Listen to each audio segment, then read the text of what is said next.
Wow. Mabusai. Happy Friday! Oh God, why do I sound like that? My throat this morning, I don't know what happened. It might have been all the screaming I've been doing the last few days. But hi Shipwrecks! Happy Friday. Guys, we're not watching NAIC. I was watching it this morning. But we're not gonna watch NAIC today, sorry. I was watching a little bit of the current match before we started. I came off the starting soon screen. It's Liam Halliburton versus some Dragapult player. Sorry, I don't know his name. Happy Pride Day. What do you mean? It's Pride Month. It's not just today. It's Pride Month. Pride Month. This month is for the gays, the girlies, and the queers, and everyone. But I hope everybody is doing well today. We are doing React Friday as per usual. As per usual. Is it actually Pride Day? Like, is today for Pride, or I was just under the assumption it was, I don't know. Month I've covered in YouTube. All good, whether you're on YouTube or Twitch. I appreciate you. Thank you so much. Yeah, I was watching TCG. I wasn't watching VGC. I know that Wolfie was playing NAIC, but I was watching TCG. Yes. It is Men's Mental Health Awareness Month. Yup. Slay Queen. Hell yeah. Hell yeah. But we're reacting to like a variety today. I'm trying chat to find videos I enjoy that I feel like will do well on the React channel. So we're watching MoreParz today because I like MoreParz. And then we're watching, who else are we watching? Markiplier, MandJTV, and then we're watching a JonTron video. Like an old JonTron video, but it's like a Pokemon video. I haven't seen JonTron in so long. I think the last time I watched JonTron was with my ex, Medusa, because Medusa, he was really into JonTron. That's the last time I feel like I watched JonTron.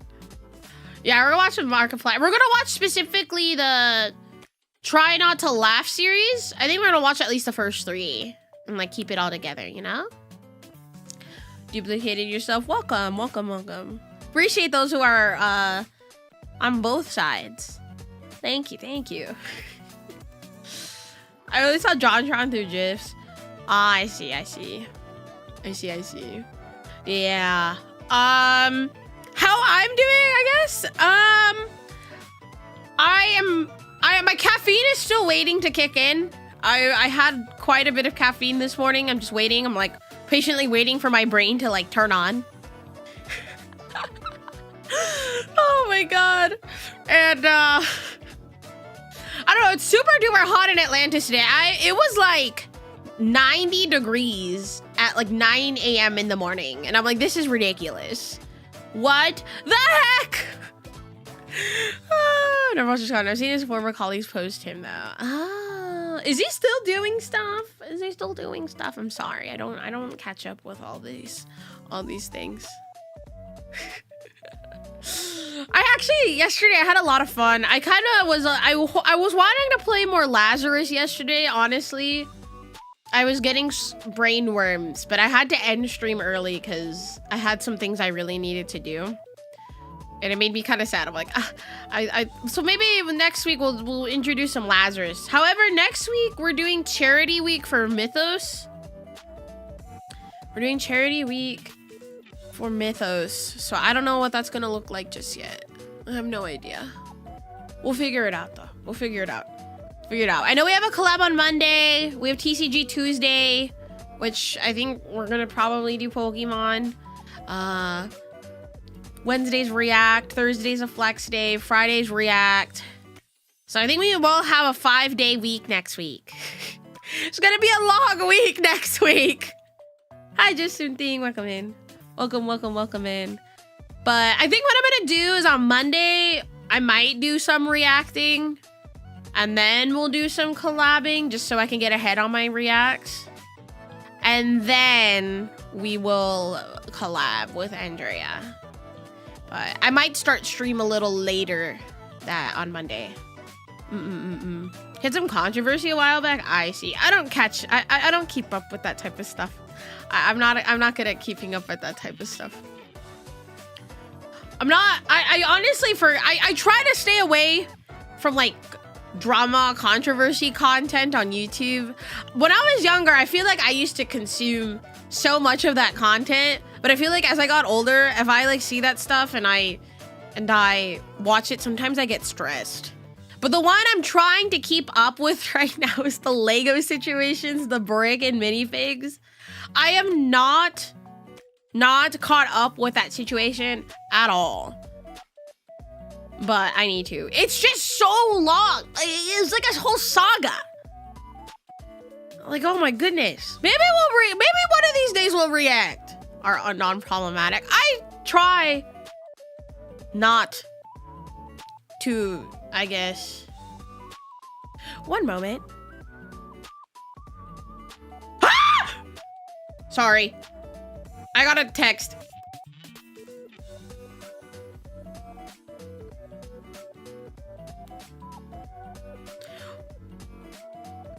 Oh! Sorry. I got like a little reminder text on my phone. A tournament you signed up for is tomorrow. Just a reminder. I didn't remember I signed up for this.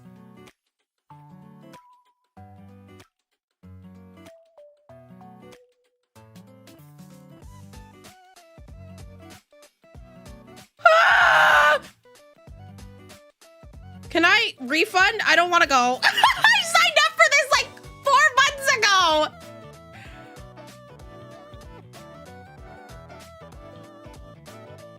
Oh my god! Well, wait, I just read no refund. I don't want to go. I don't have anything.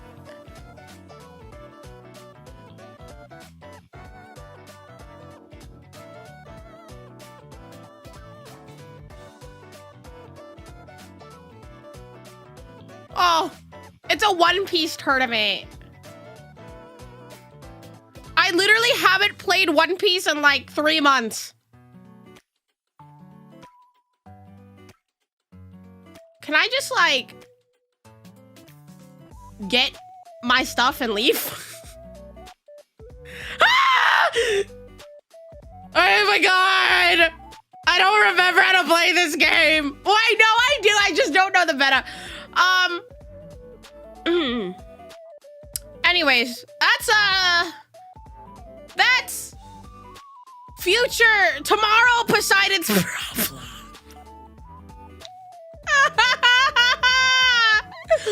No! I'm gonna kill myself, go for fun instead of winning. I absolutely could. I absolutely could. But here's the problem, chat. You know my idea of fun when it comes to TCGs? I like winning. Which is why I'm a meta sheep. When it comes to all the TCGs I play, I always play meta. Because whenever I play off meta, I don't have fun. I don't have fun because I'm not winning. I'm trying to get out of that mindset, but it's so hard. My friends like make fun of me for it. They're like, Sai, you need to stop taking these games so seriously. And I'm like, listen, man, this is how I just enjoy the game. Killing myself in Minecraft. I'm jumping, I'm digging a hole down. The #1 rule, you don't ever dig down. I break that rule. I don't know, I just got that little like reminder text. Oh my god, I'm gonna kill myself in Minecraft. That is tomorrow Poseidon's problem. I thought I could maybe get away with getting a refund, but I guess not. I think I have to go to at least get my stuff, my participation crap. Dying in a ravine in Minecraft. played Minecraft for so long. I think the last like quote unquote Minecraft game I played was Hytale. I played it with like Apollo. Put off till tomorrow. What can be done today? There's nothing that can be done today. There's literally nothing that could be done today. There's nothing. Dude, you know it was so funny. So yesterday, wow, shocker. Poseidon goes to therapy. Anyways, so I was like having a session with my therapist yesterday evening, and like I haven't seen her in maybe a month just because I was so busy that I couldn't find like a time that worked for both of us to meet. So we finally met yesterday, and I was catching her up on like everything, right? Like, oh, this happened, I've been feeling like this, and my brain has been like feeling like this, and this. And then my therapist at the end of the session was like, sigh.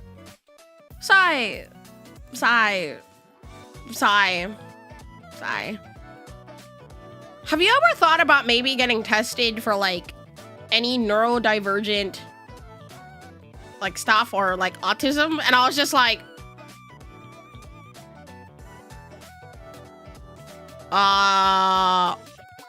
what makes you say that?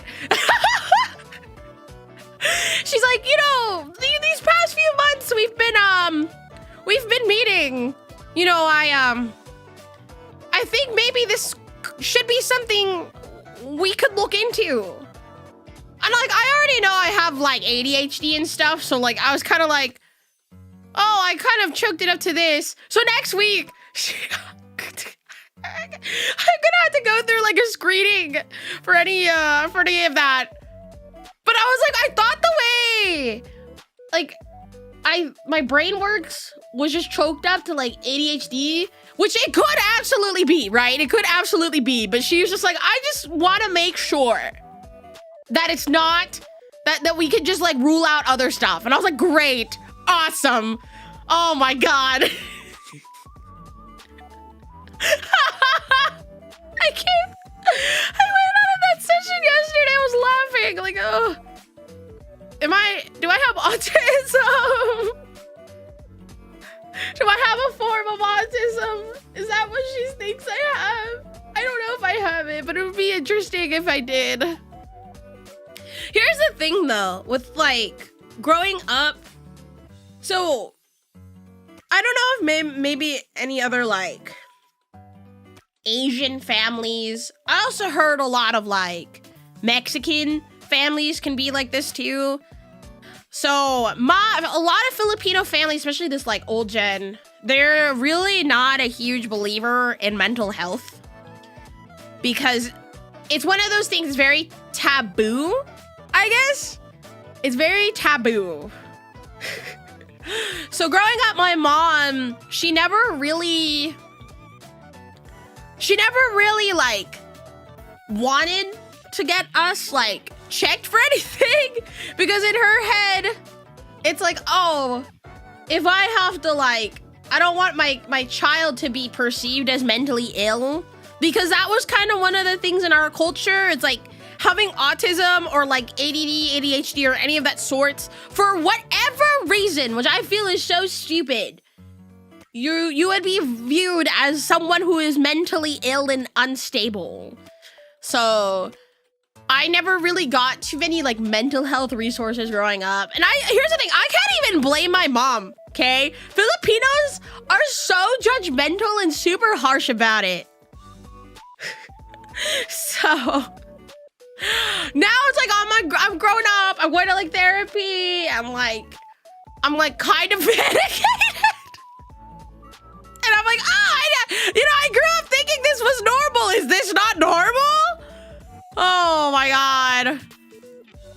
That's accurate as shit. I think a lot of old gen families kind of see things that way, which is why we should be advocating for mental health. It's Men's Mental Health Awareness Month. Advocate for mental health. You know, there's no shame in going to therapy, seeing a psychiatrist. Like, there's really no shame in that. Wish you well, Sai. I know, it's funny. I would like to think that I'm pretty mentally stable.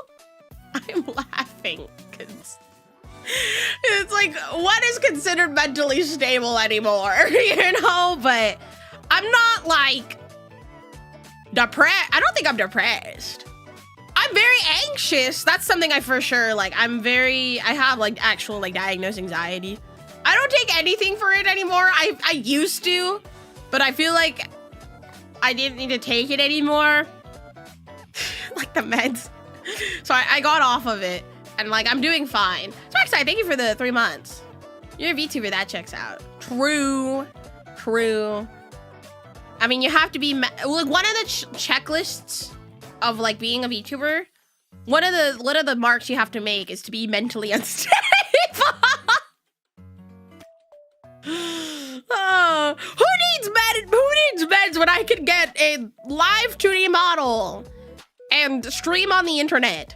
Smiles. Apollo or Poseidon? I have no idea. But yeah, I have like diagnosed anxiety and stuff, but that's probably the most I get, or like the most I experience is anxiety. Like sometimes, you know when you have like a bad thought and the bad thought, you like try to kick it out of your head and it just won't come out? It won't get out. That's what I have. And then it makes me scared and my heart rate goes up. I'm like, that's not a therapy session sign. But yeah. So next week, I'm gonna be getting screened. And she might send me to a psychiatrist. Who knows? Who knows? We'll keep you updated. Also, one second. Oh my God.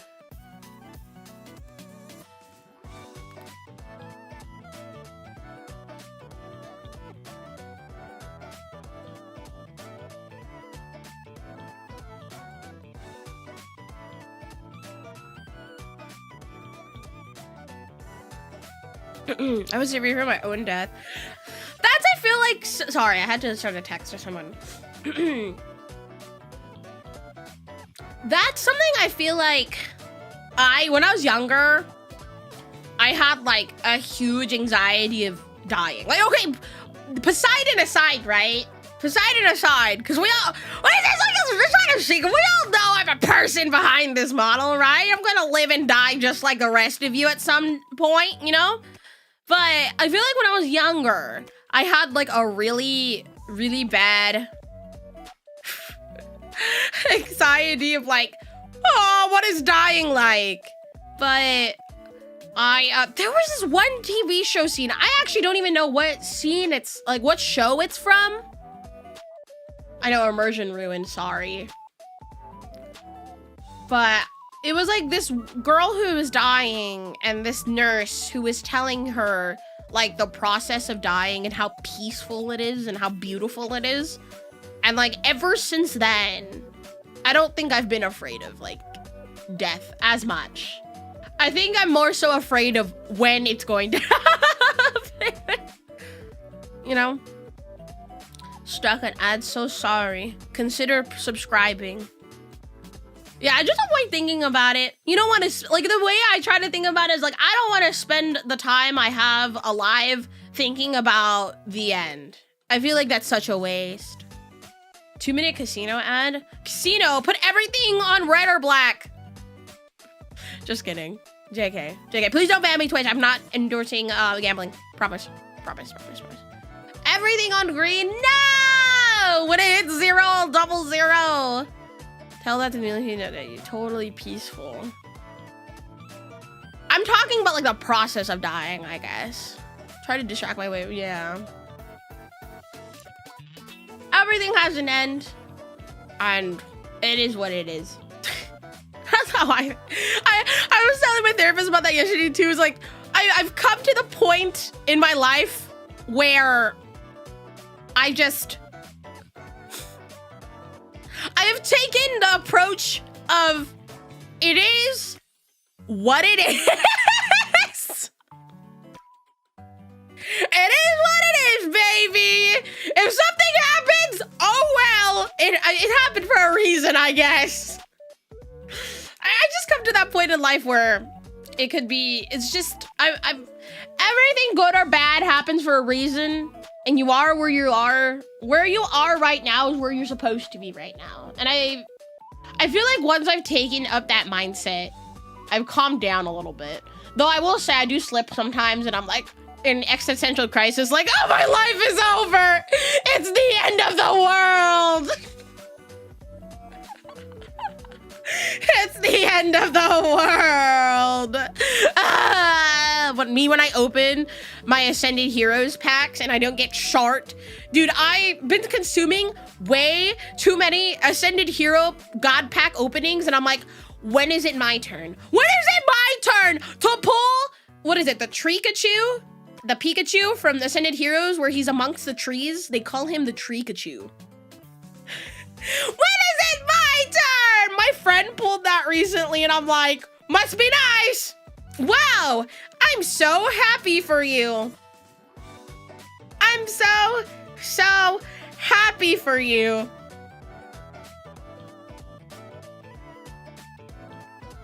So happy for you. Yep. You know, I heard it's better luck if you know, leave your door unlocked tonight at your house that I totally don't know the address for.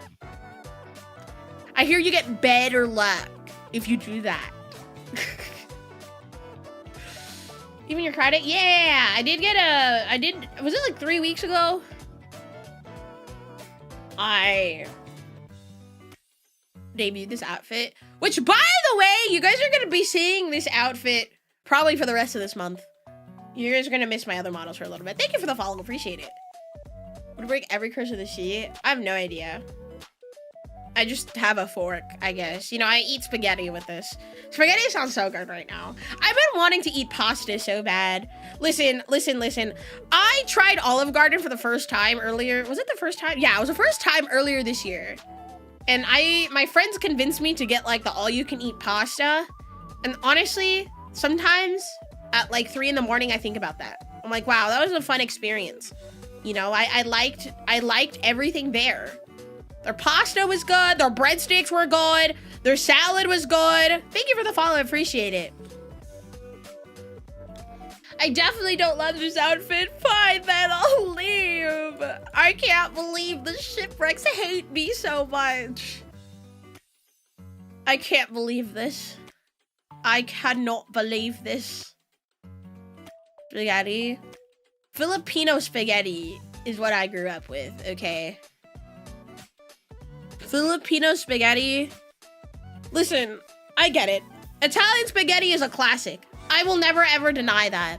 But my Filipino ass grew up with banana ketchup spaghetti. And I love that shit.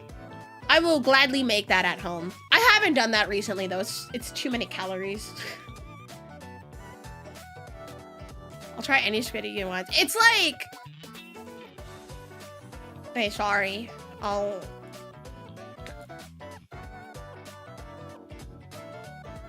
But yeah, I really like Filipino spaghetti. That's my favorite. It's because I grew up with it. That's like the big thing. I grew up with that. So that'll always be like my favorite. I've been to Italy one time. I went to Rome with my family when I was in high school over like Thanksgiving break. And I had some really good food over there. But the thing is, it's like Filipino spaghetti is just what I grew up with. Yeah. Filipino spaghetti is like a birthday food. What was the thing? I'm pretty sure if I'm remembering correctly, a lot of Asian cultures like to have noodles for birthdays as like a way to endorse like long life. Because the noodles are long. So if you eat noodles, I guess in their head, right? You're more likely to live longer. Do I want head pats?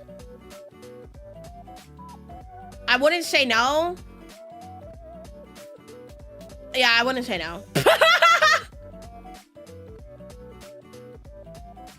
Always head pat sigh. Yeah! Ever tried long life noodles? No. You know what I've been really craving though? I've been really craving Korean cold noodles. There's only one restaurant in Atlantis that serves it, but they're always so busy.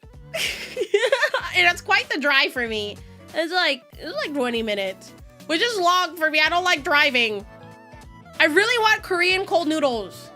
That is so good during the summertime, especially when it's like over 90 degrees. So Korean cold noodles, it's like, they make it with like buckwheat noodles and there's like ice cube in the soup.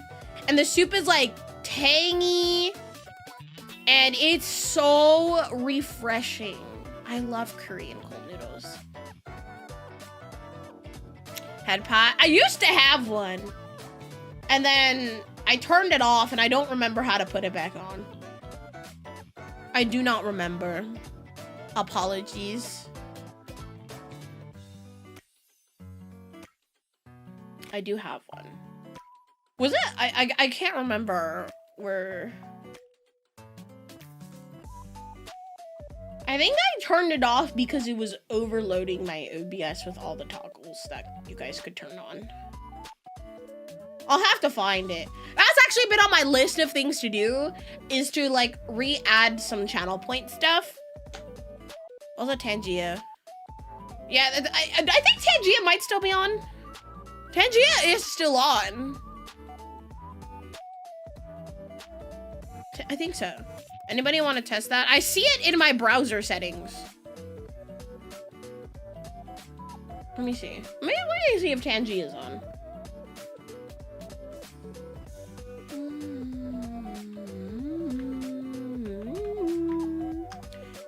Tangia.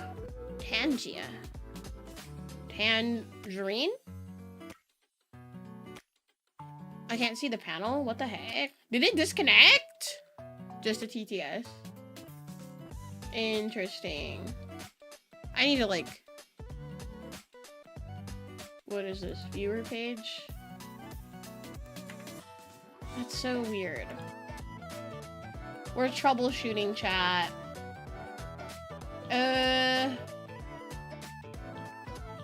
How do I add it?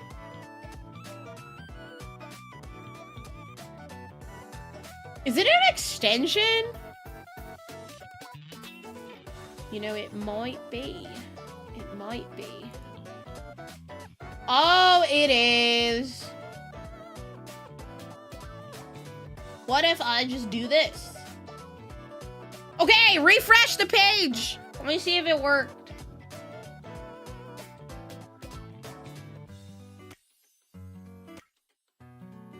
How do I test something?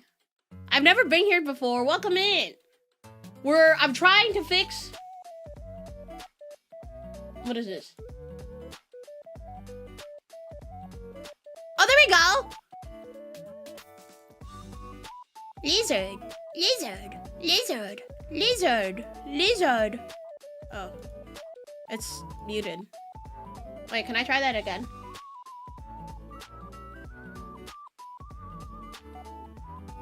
Lizard, lizard, lizard, lizard, lizard, lizard, lizard, lizard, lizard. Lizard, lizard, lizard, lizard. Guys, the 10G is working! Lizard. Lizard, lizard, lizard, lizard. Oh, there's some stuff here I don't want on my... Delete. Delete. Okay. Guys, now is the time. It is time to interact with the stream. Do I have to add some of these on my own, or can you guys just like add them?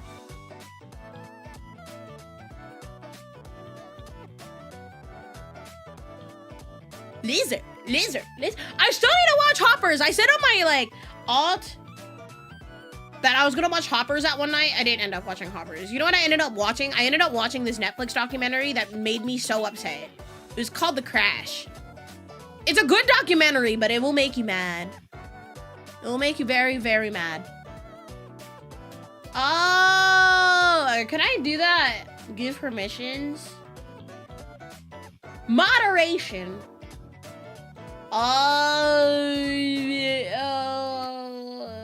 Okay, I'll send it in mod chat. I'm not sending it to my actual chat. That sounds like a nightmare. That sounds like a nightmare. Tangia mod perms. Lizard. Good morning. Well, is it morning for you or? It's like past noon for me.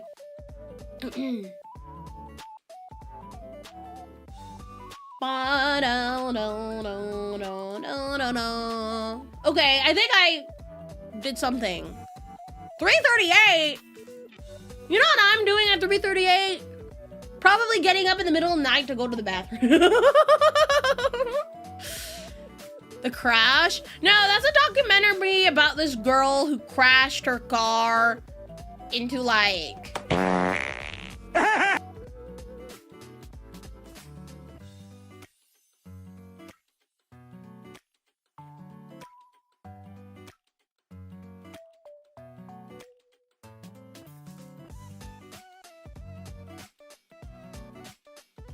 All right, anyways. It's about this girl who crashed her car with 2 other guys in it, and they both died, and she was the only one that survived. And then they investigated the case and found that there was a lot of evidence that pointed to it being a purposeful crash. Allegedly.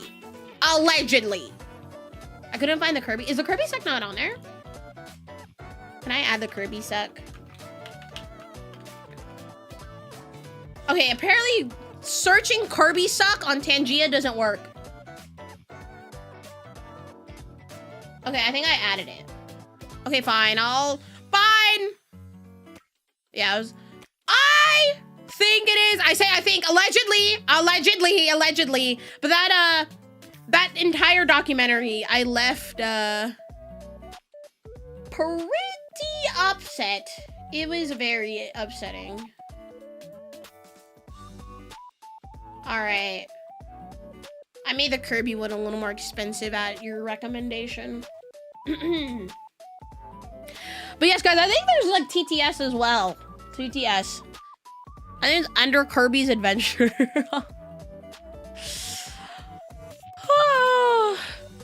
There's another documentary I saw on Netflix that I think just released last night that I might watch. I might watch it. It's called Maternal Instinct. It's about this girl who supposedly gave birth in a car, but it wasn't her baby. She never gave birth. So I was like, ooh, that sounds infuriating to watch. Let me watch this. Not the Kirby. Turn the slab or suffer my curse.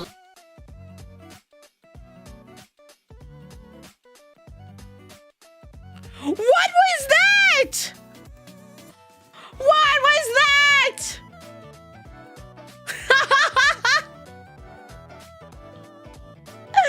What was that? Hello? Oh my goodness. Courage the Cowardly Dog. Dude, that show used to scare me when I was a kid. A lot of like the, what you call it?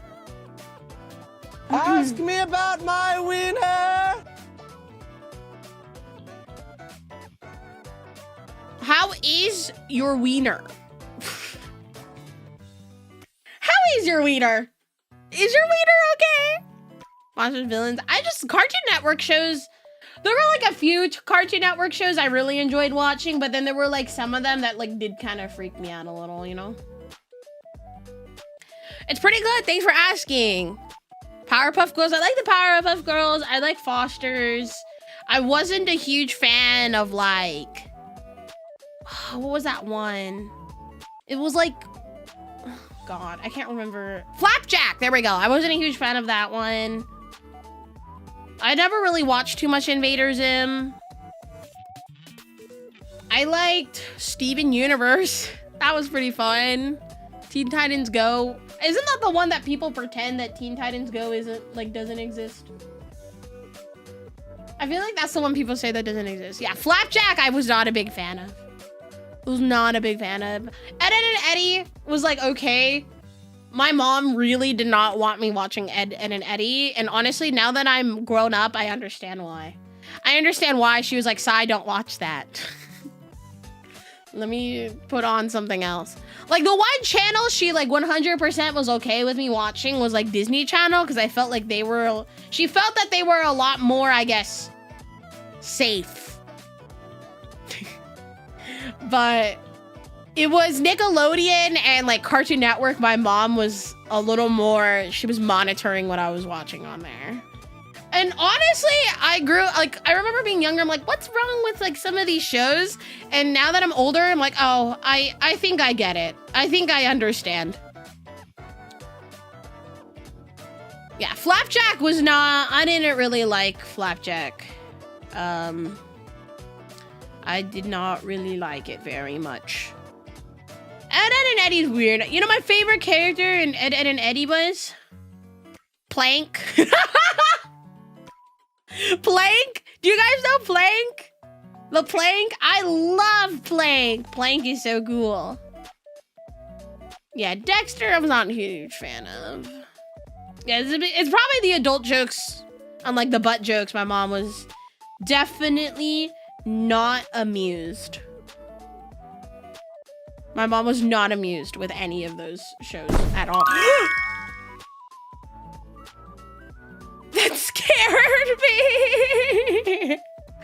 I was not allowed to watch.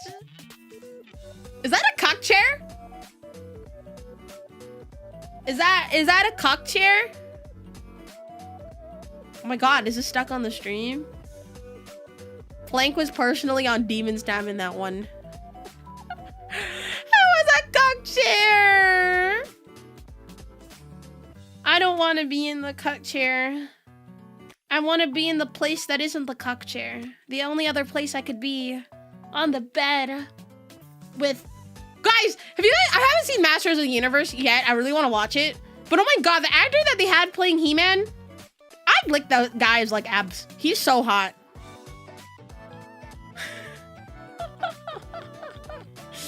He is so sexy. Guys, is Masters of the Universe actually good?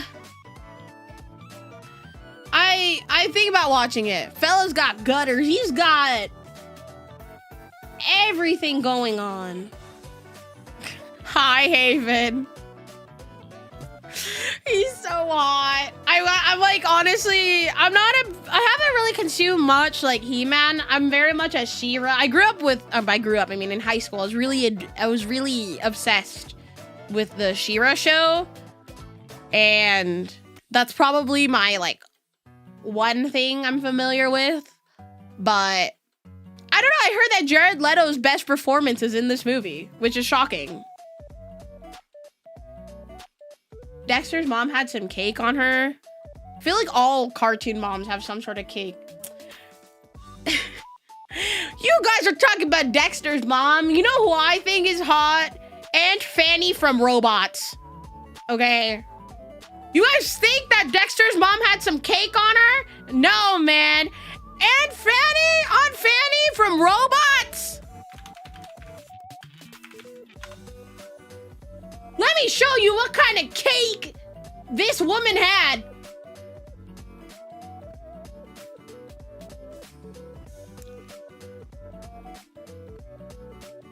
Let me show you.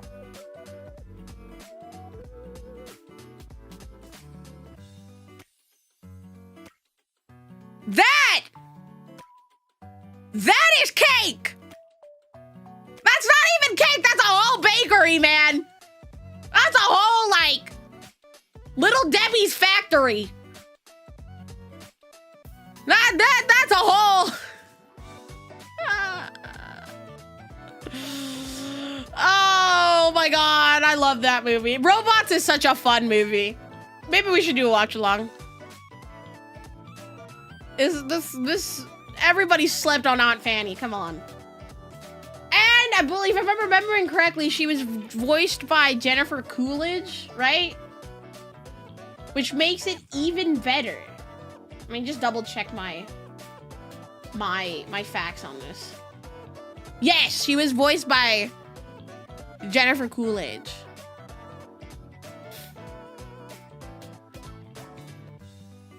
Who designed this robot? I don't know, but someone who wanted cake. Someone who really wanted cake. Cause that's ass right there. I'm cheeked up. I don't know if there's any sort of cartoon animated mother figure that could beat Aunt Fanny. I'm not gonna lie. I cannot think of anybody. William Afton was really horny when making her.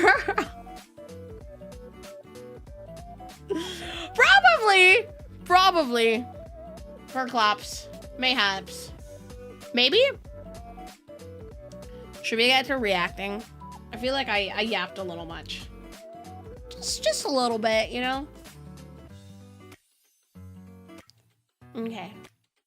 Let me get the things ready.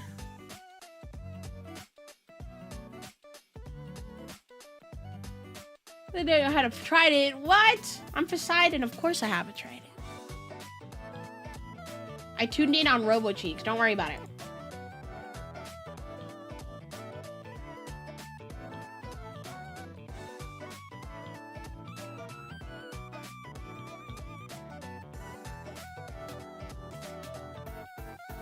Okay. Just move this around. Turn off. I just realized the music was off on Twitch this entire time. Or did I just turn it off right now? I can't remember. Crazy what? Crazy, huh? Crazy, huh?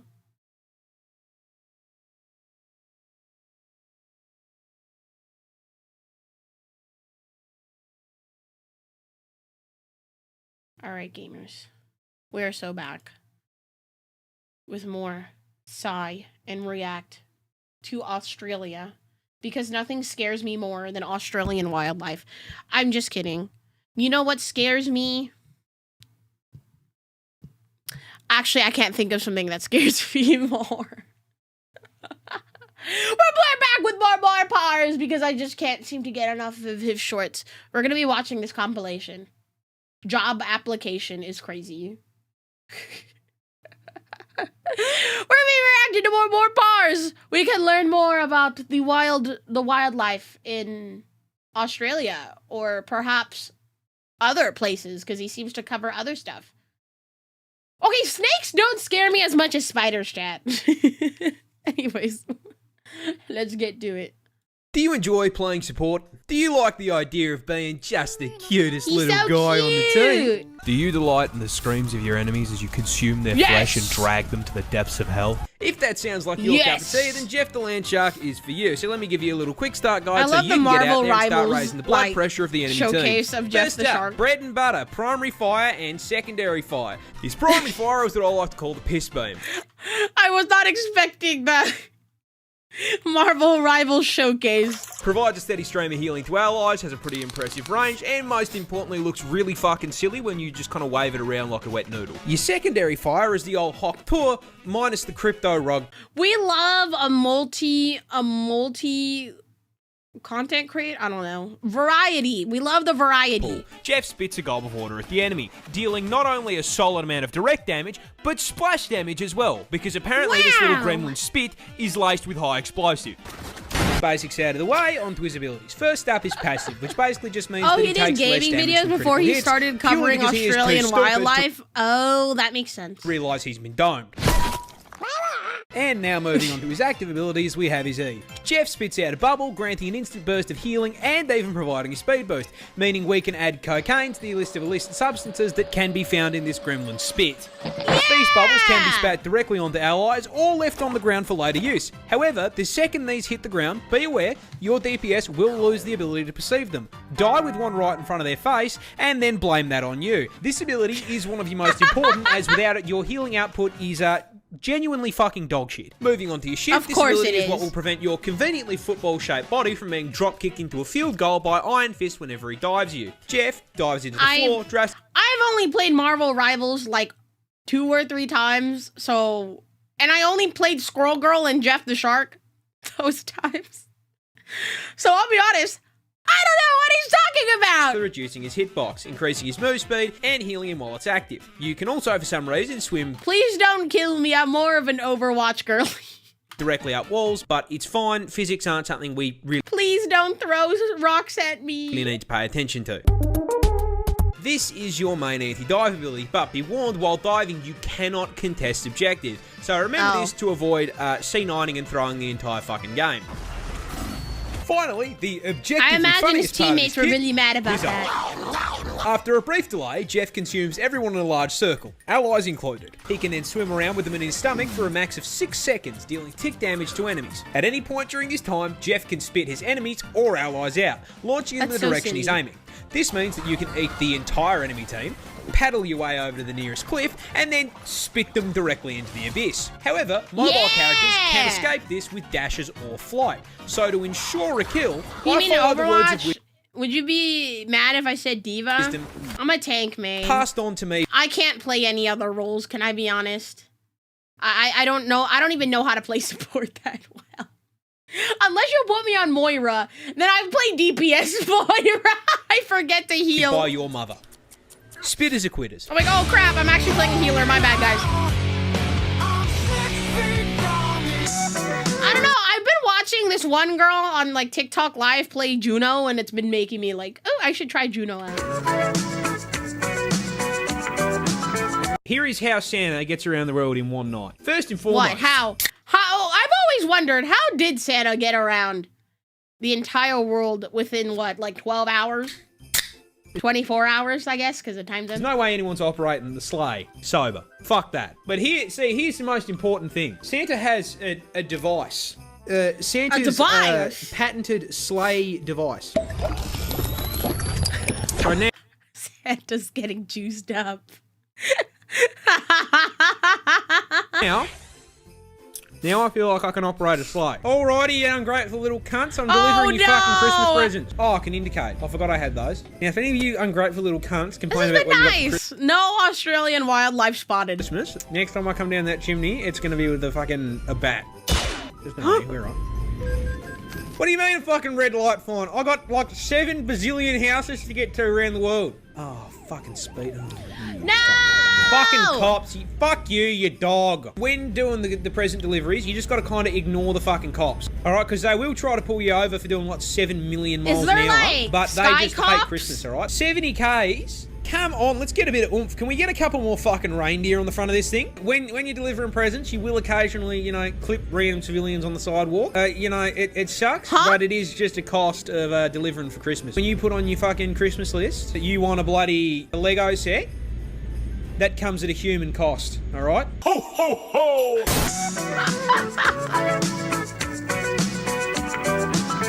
I want to ask an important question. Why does everyone hate Jeff the Land Shark? Why Ask does most everybody people and hate they're gonna tell you him? he's fuck. Is this just all gaming? I'm just very curious. Okay, there's like, it looks like we do come up with some wildlife in a little bit. Annoying, followed by sending you a video of him biting the curb or getting punted into the sun by the hole. You see, I think there's more to it than that. See, despite the fact that he's just your cute little guy, I don't want How could you hate this little dude? How could you hate this little guy? to give him a hug. I believe Jeff is the reincarnation of a great and sinister evil that has plagued us since 2016. What's wrong with Bruce? Bruce did nothing wrong. And I can fucking prove it. Let me lay this out for you. Jeff is an outwardly cute design using a blue and white colour scheme, but despite his mass appeal, he is treated as Satan himself by the broader community. He's hated largely due to an obnoxious CC mechanic which he can use to fuck over not only the enemy team, but also his own team. His primary fire is a blue beam, and his right click is a projectile with a surprisingly high amount of damage. Yeah, you can see where I'm going with this. Jeff is the reincarnation of May Overwatch, who has transferred her soul from a dying game into this adorable little guy to continue spreading pain and suffering through the broader community. I don't give a fuck though, because May is, hot take, I don't know. Maybe this is a hot take or a cold one. Get it? Because it's Mei from Overwatch. Anyways, I don't think she was as bad as people were saying she is. Like, oh my god, I can't believe you're playing Mei. She's so annoying to deal with. Which, yes, she is annoying, but I think people were overreacting. He's just a cute little guy. I don't care if he Cute commits a little couple dude. crimes. We Australians routinely have our own. Guys, I think he might like Jeff the Shark. I don't know what it is about MoreParz, but something is telling me that he might like Jeff the Shark. I just cannot seem to put my finger on it. Pet Jeff the Land Sharks. Mine's actually over there. You can't see him. He's just off camera. My apartment shark. My apartment great white. Currently eating my bed frame because he's hungry. But I did feed him earlier today. So I don't know what he's fucking crashing out about. What's your problem, big man? Okay. Stop eating my fucking bed. No, not the you cunt. The fucking pillow. I would have Jeff as a pet. Well, anyway.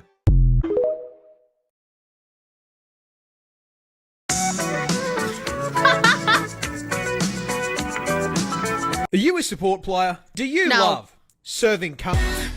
Yes! Yes! I can't say that word on YouTube or I will get demonetized. How do I know this? I've done it a little too many times. I think I've said that word once or twice and, you know, YouTube was just like, bonk. If you do, then you should probably be playing Lunar Snow. So here's a quick start guide on how to correctly pull She's up the kind team of hot. fight with a JBL speaker. First, your And that's primary facts, fight, I light always and be dark serving. ice. Luna yeets out a handful of ice shards that heal allies and damage enemies. While healing is obviously your main job here, it has 30 ammo and fires a 3-round burst and actually does a shitload of damage on headshot. So next time a duelist tries to jump you, firmly remind them that you are a strong, independent strategist, essentially wielding a burst fire M16 and send them directly back to the spawn room. Hell Next yeah, up, Luna brother. has 2 passives. First one I'll talk about now. The second one is a mystery mounts tool I'll talk about later as it interacts with other abilities in her kit. Luna's first passive is Smooth Skate. After moving forward for long enough, Luna starts skating, increasing her move Whoa! speed and allowing you to hit some sick flips. That's pretty This cool. is a great tool for either running from Iron Fist or running back to the point when he catches you anyway because That's he's pretty Iron cool. Fist. Moving into active abilities, first up we have Ice Arts. Luna buffs her primary fire, turning it into a single shot hit scan ice shard, which increases both the damage and healing output and allows it to pierce through enemies and allies. Great tool to boost your output in stressful situations and also for killing the fucking Iron Man that your Punisher is too busy eating crayons to even look at. Ice Real. Arts also activates Real. Luna's second passive, Cryoheart, which basically means whenever she casts certain abilities, she gives herself a shot of healing. The abilities being Ice Arts and her next active, Absolute Zero. Luna punts a snowball, dealing damage, and most importantly, freezing enemies in place. This is your piss That's off kinda die silly. players button. If you get jumped, smack them in the face with a snowball and then mow them down with headshots. And on to Luna's last basic ability, we have Idle Aura. Luna attaches a little snowflake to an ally, and whenever Luna heals another teammate, the ally with Idle Aura also gets healing. This is a great way to get your dive players, who are deathly allergic to being within your line of sight and taking accountability for their own actions, to stop complaining about healing and to shut the fuck up for 5 seconds. Slap this bad boy on a Real. Psylocke or an Iron Fist, and they should only complain about heals if you lose the game, which is a marked improvement. And finally, the moment you've all been waiting for, the peak of her kit, her ult. Da, Luna da, da, absolutely da, queens the da, fuck out da, for da, da, 12 da, da. whole seconds. Wait, if I keep singing that, am I gonna get copyrighted? Thank you for the follow, appreciate it. Allowing her to toggle between healing or damage boosting allies in a large radius. Now look, the damage boost is cool and all, but the healing output is enough to make your team functionally immortal during team fights and even negate most duelist ults. However, anything that does high, consistent single target damage or burst damage can punch through it. So if you hear the words pure chaos, please be aware you cannot out-queen a bomb.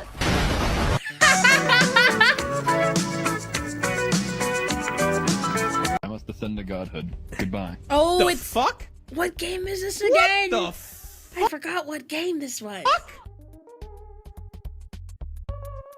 I think I played it like once on stream. Okay, so what you do is you jump on top of this, and then you jump up and Is you this parkour? Spam. Damn, that finger game weak. Do not question my fucking finger game again. I've put countless hours What is he wearing? of research into my fucking finger game. Good night. Finger game. Listen, there's Oh, resources and lockdown available. protocol. You can take a Okay. university course in it. Finger game 101. I have a master's degree in finger gaming. Anyways. You don't have any finger game. If you want assurances on the power of my finger game, ask your mother.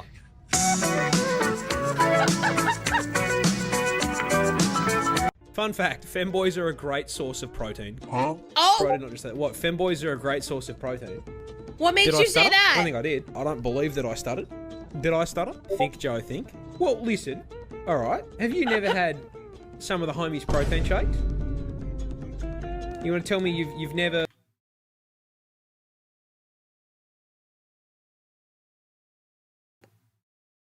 Femboy protein shakes? had a bit of protein?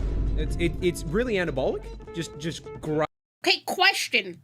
Actual question. Does sperm have protein in it? What are the macros on sperm? Like, theoretically, if I had 100 grams of human male sperm, how many calories would that be? And how many grams of protein? They're made of proteins. So thus, it's high in protein. There's not a lot, but that's implying that there's some. I'm just asking a question. Listen, most of my chat are men, so I have to ask. Great for lifting, you know? There is no such thing as female sperm. There is female discharge, however. It's a really good forearm workout as well. 5 grams per 100 grams. That's not a lot, but that's not nothing. Oh, when you've got to shake the bottle, you know?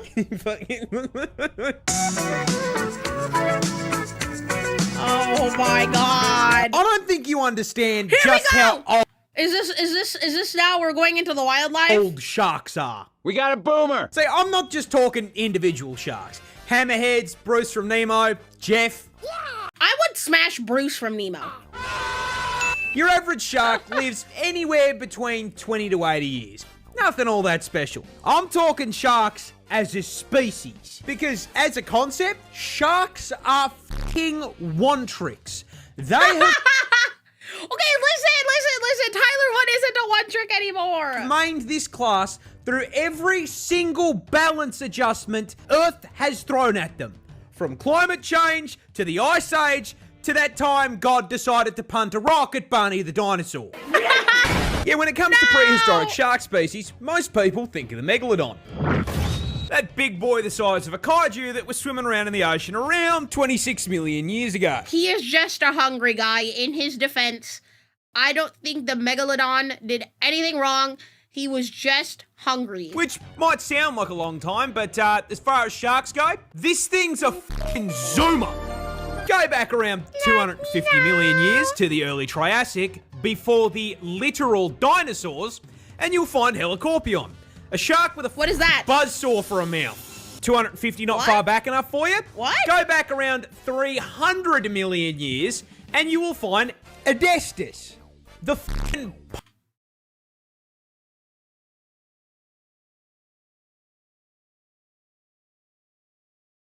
I didn't even know they came shaped like that. hog shark. And if that is still not far back enough, you can go all the way back, right to the beginning, to the first recognizable shark, Doliotis problematicus, at 400 That's a shark?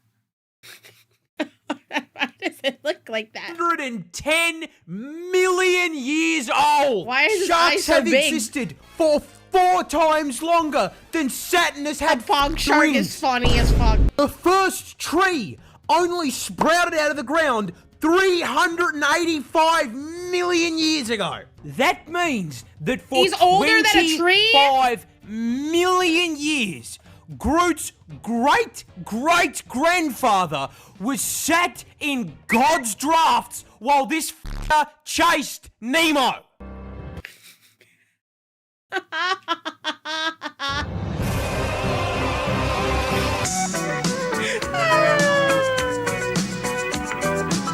This is the world's... What is that?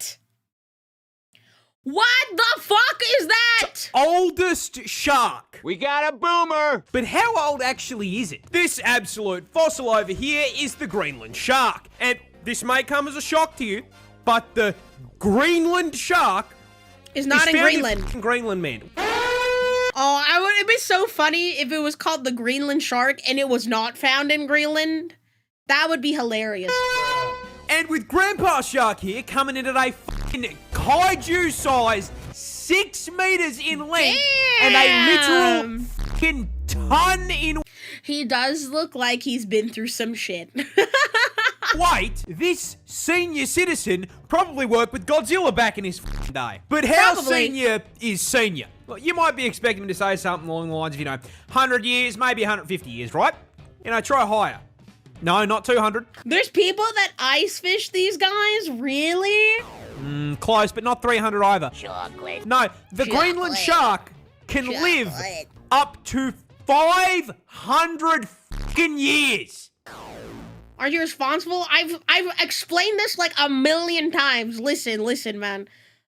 I may be the god of the seas, but sometimes shit just spawns in my ocean, all right? I don't understand. I don't know what's going on most of the time. I'm out doing other stuff. I don't think you understand how old that is. So, Fun fact, I wrote an entire 10-page paper in college. By college, I mean I'm still in college. But my first year, I wrote a 10-page paper.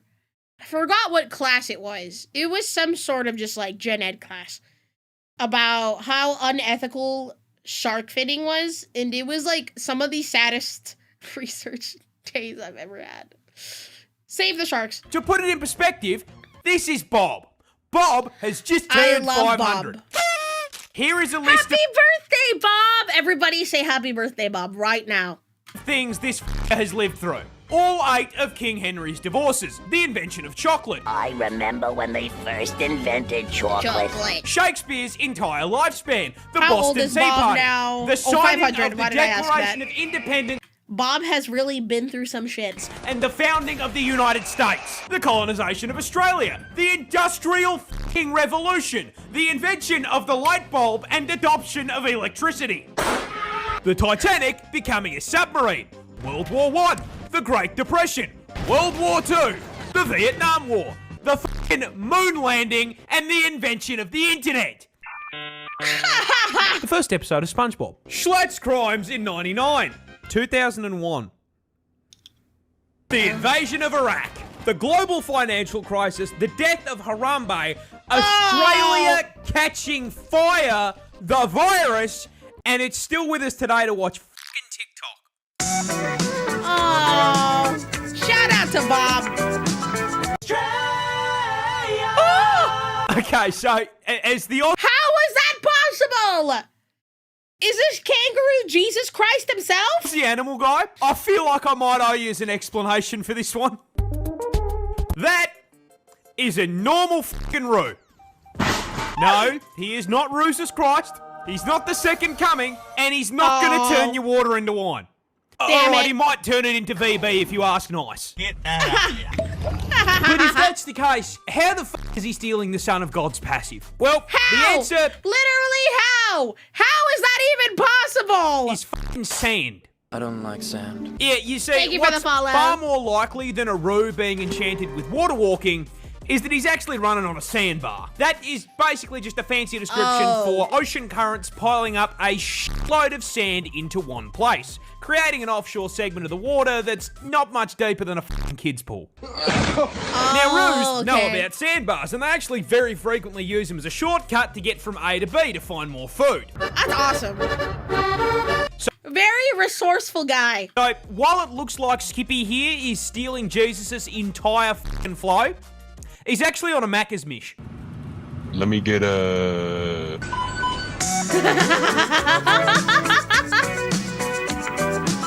There is a competition in America where they vote on the fattest bear. I know about this. That's right, lads. I love this time of year. The Super Bowl. I'm about to introduce you to the most important American sporting event of the year, Fat Bear Week. Yes! Hosted by the Katmai National Park and Preserve in Alaska every year from the 23rd to the 30th of September. My favorite week of the year. The public watches as Winnie and Paddington fight it out to see who is the most absolute of units. And this year's highest calorie Kumamane has been crowned. But before that, how the f*** does Fat Bear Week work? Simple. Educate us. The event is held in the lead up to hibernation season. While all of these bears They gotta get fat to sleep for a long time. are at the peak of their bulk. Now, while it's running, the park allows the public to view live stream footage from all of their trail cams. These cameras capture all the park's brown bears, allowing us to observe Freddy's fat-ass cousins like we just got a job at f***ing Fazbear Entertainment. Each bear caught on camera is assigned a number and occasionally a name. We, the people, then vote on the contestants day by day, pitting them against one another in a fucking single elimination tournament bracket. I love this. Determining with They should do this every week of the year. our votes which bear most closely resembles a pyro commission until one bear is crowned the victor. Now, you may think this is just some silly little event. But no, over the years, there has been fucking voter fraud, a manhunt for a missing hiker, and one year, the trail cams caught one contestant beating to death and eating another bear. But just a normal day in the forest, bro. now, to answer the question you've all been waiting for, the winner of the 2025 Fat Bear Week is 32 Chunk. Yeah! Winning with a broken jaw. They named that f***er after the render distance you need to load in his entire body at once.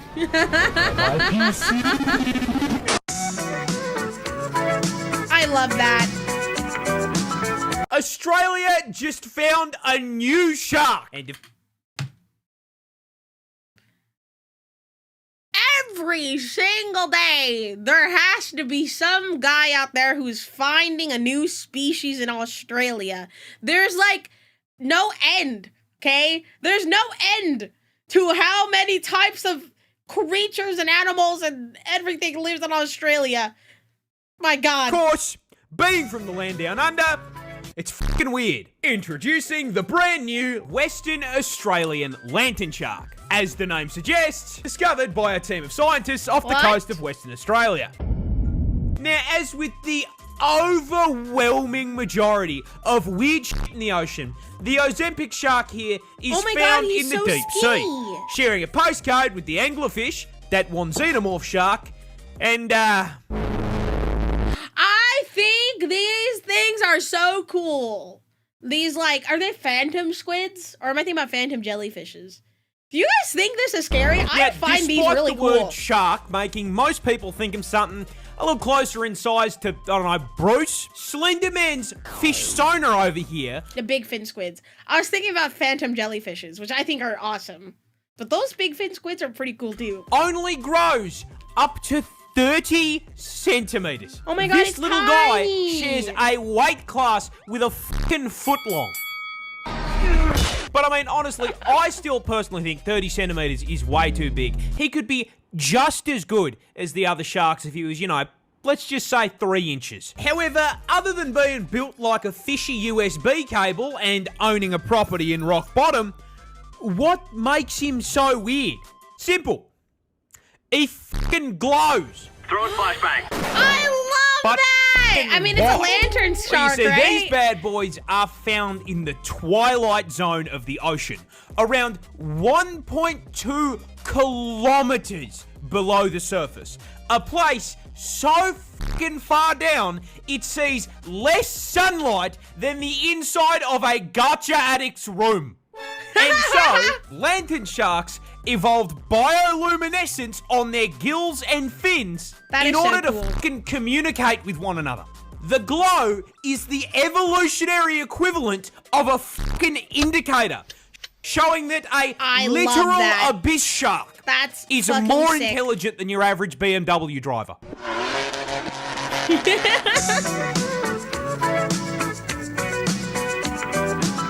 Aussie farmers thought they were being attacked by aliens.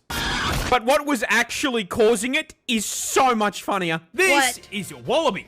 The kangaroos What could wallabies possibly do wrong? vertically challenged little cousin.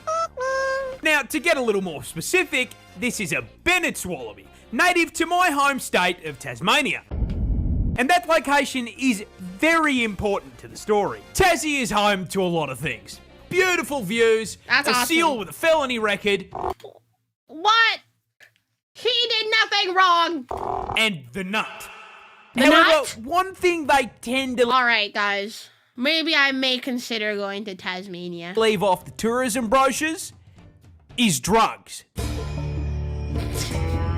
Tasmania is the world's largest exporter of legal opium, the main ingredient in opioid painkillers like morphine, with this one tiny island producing Don't tell me the wallabies are addicted to opioids. Please don't tell me they're addicted to opioids.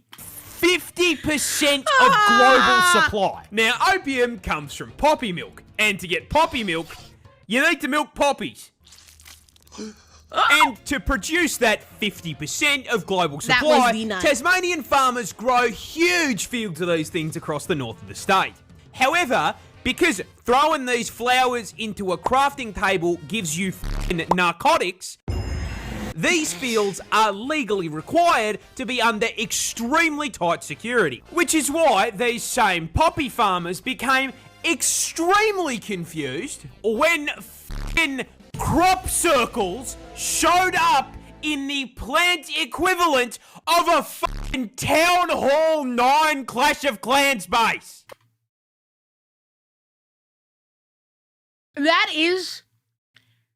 I do not blame them for thinking that there might have been aliens. This looks like something from Chicken Little. They were understandably absolutely bewildered by this, and some people even thought it was aliens. So to figure out whether or not it was a Halo Elite drawing this shit, they set up some cameras. And what they saw was this little shit breaking into the field, eating the milk-filled buds, getting absolutely eyed, and then hopping in circles until he passed the f*** out.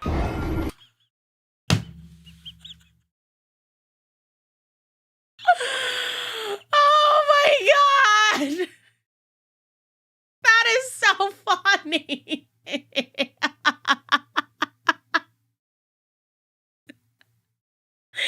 I love wallabies. They thought the f***ing Covenant were invading, and it was a drink-driving wallaby.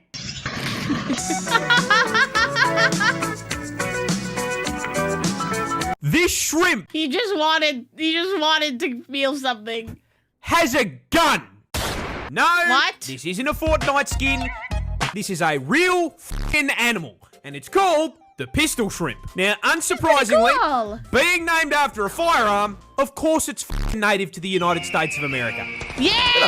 Where else do you think you were going to find it? However, they can actually be found expressing their Second Amendment rights over the majority of the globe, too. Now, That's coming crazy. in at a huge 2 inches, it is not What the fuck? Its claws so big. the size of his body that makes him special, but the caliber of the big iron on his hip. Or should I say big claw? You see, Oh my god, why would you do that? that oversized Oh, Clawitzer's big. That makes a lot of sense. Clawitzer from Pokemon. right pincher isn't just because he forgot to, switch hands while doing homework. No, mate, that claw is basically fucking Mega Man's arm cannon. But last I checked, they can't call in an ammo resupply under the sea. So how does the claw become a gun? The answer is bubble. You see, these bad boys hunt smaller shrimp, and they start that hunt by jumping off the fucking battle bus and looking for prey. Once they get within effective range, they will literally cock their claw like the hammer on a revolver. Weapon That is ready, so cool, actually. They line up the shot. Wait, this is actually such a cool guy. Take aim, and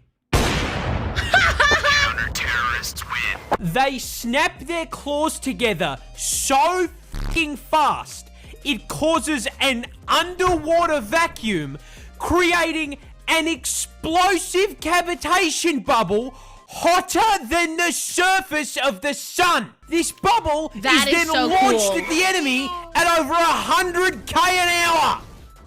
The bubble then connects with the smaller shrimp and f***ing flashbangs it. This either kills it outright or stuns it long enough to be consumed. Poor little fucker got quickscoped by Faye Shrimp. Oh! That's so cool. The pistol shrimp can break glass very easily. Yeah, I can imagine if you have a pistol shrimp, you either have to, 1, get really, really good glass, or 2, just don't have them. I want you to imagine you're cave diving. You turn...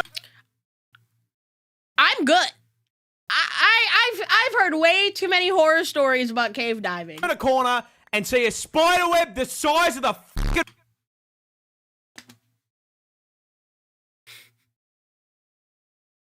Can we go video or a MoreParz compilation without a spider, please? If I saw this, I think I would have died right then and there from some sort of cardiac arrest, heart attack, or something. What the fuck? Wall. I would piss myself. That no, this is not fake. This is an actual photo from the inside of a cave on the Greek-Albanian border, where All right, let me write this down into my list of places I will not be visiting ever. The Greece, Albania border. Got it. scientists have discovered the world's largest spider web, located I'm gonna fucking cry. in a portion of the cave crammed to the brim with sulfur that has quite literally never seen the light of God. This wall of Thank you for the white hydrate sticky check. stuff spans 1,100 square fucking feet. That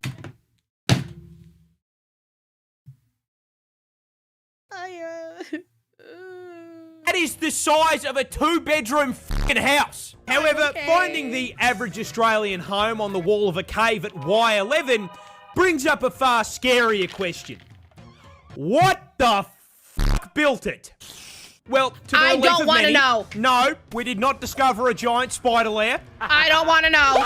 Nor is this the result of a single spider with creative mode and world edit. No. I want to think it was just a Minecraft spider who was in creative mode, okay? That's the way I'm going to cope about this. It's far fucking worse. Because Of course it's far fucking worse. this web is the arachnid equivalent of getting the boys on for a 2-week Minecraft phase. Because this I would set this entire cave on fire. web is a collaborative effort. It was built by 111,000 fucking spiders.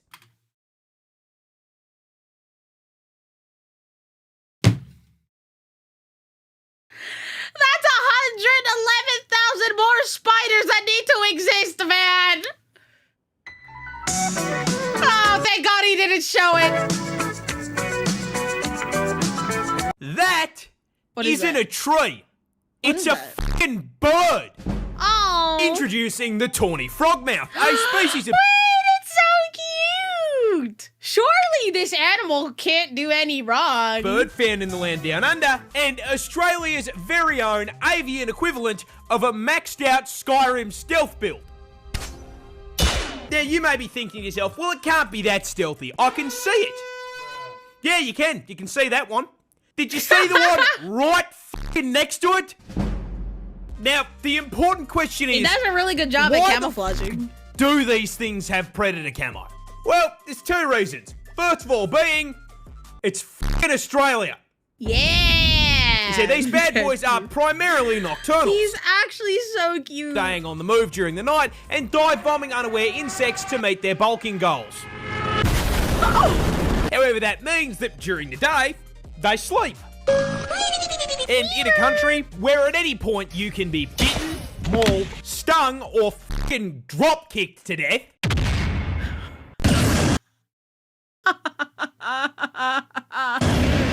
Laying down in the wrong spot can turn a short nap into the forever sleep. So, in order to prevent themselves from becoming an item on a snake's KFC order, these tactical chickens evolved the ghillie suit to basically allow them to f***ing disappear. Being practically invisible allows them to unlock their second passive, f***ing DoorDash. You see, these guys are so f***ing good at cosplaying a stick that not only do predators mistake them for oh my god, the Dr. Disrespect. fruit, but so does their prey. And so, whenever they take a nap, they just leave their mouths open a little bit. You never know, something might fly into their mouths. And that's kind of funny. Whenever some poor ant just tries to walk his way to work, he instead DoorDashes himself directly into its fucking mouth. I love that.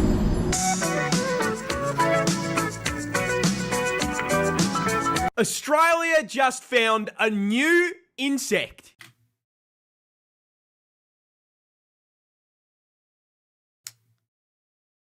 Of course they did. Who's that Pokemon? And in a certified Australia moment, it is unironically called the fucking Lucifer bee.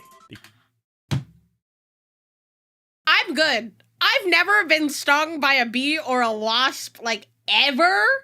So I'm very, very afraid of all things that have stingers on them. Of course we have the Satan bee. The snakes and the spiders and the fucking dinosaurs weren't enough. God. No. Now I gotta dodge a rejected doom enemy on my walk to work. Discovered in the closest climate to hell on Earth, Western Australia. What is Western Australia just like the scariest part of Australia? These bad boys were named after the Lord of Hell for two reasons. The first of which being the giant fucking demon horns bolted to their heads. Now, those horns aren't just there to look scary. They're actually a defensive mechanism to protect the demon bees from bigger predators. However, only the ladies of the species stay strapped, as the horns are only found on females. Meaning a more accurate name for these absolute girl bosses is the Karlak bee. But a pair of spirit Halloween horns can't be the only reason they're named after the devil, right?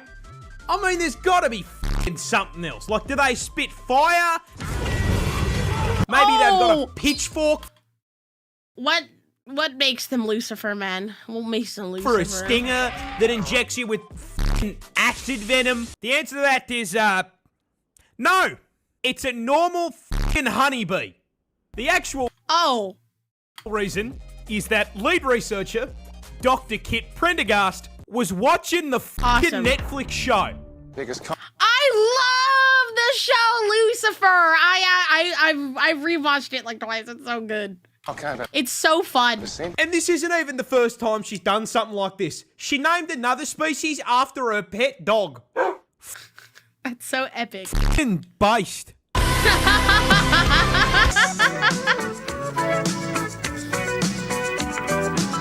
You ever wonder how different Christmas is in Australia? Well, I mean, is because it's in the southern hemisphere, isn't it like summer whenever it's Christmas time? I want to no longer, because I'm here to tell you that, like the rest of the country, it's fucking cursed. First off, our Christmas is in the dead centre of summer, which means that rather than waking up to a lovely white Christmas, we wake up and immediately start melting into a puddle because it's 35 fucking degrees outside and the aircon's broken. With this change in weather comes a change in work uniform for old Santa Claus, trading out the usual red and Is he like in swim trunks, half naked? You know, a little bit of tan, got some sunscreen on his nose. white for a singlet and a pair of thongs. Because to quote the big man himself, fuck wearing that shit, it's too hot. St. Nick has also bought himself a new whip, trading out the sleigh for a, quote, rusty Holden ute, and firing Rudolph and all of his fucking mates, replacing them with, I shit you not, kangaroos.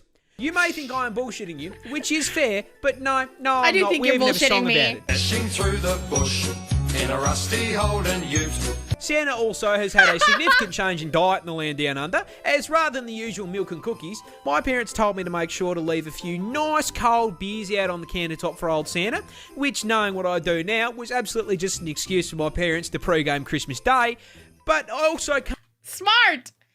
That's very smart. can't think of anything more Australian than turning a jolly old man into a raging fucking alcoholic. Oh, look, one of my videos just popped up in the middle. That's awesome. I'm gonna tell that to my kids too one day.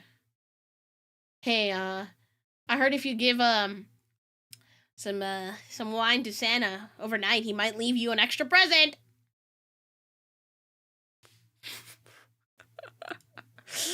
Oh my goodness.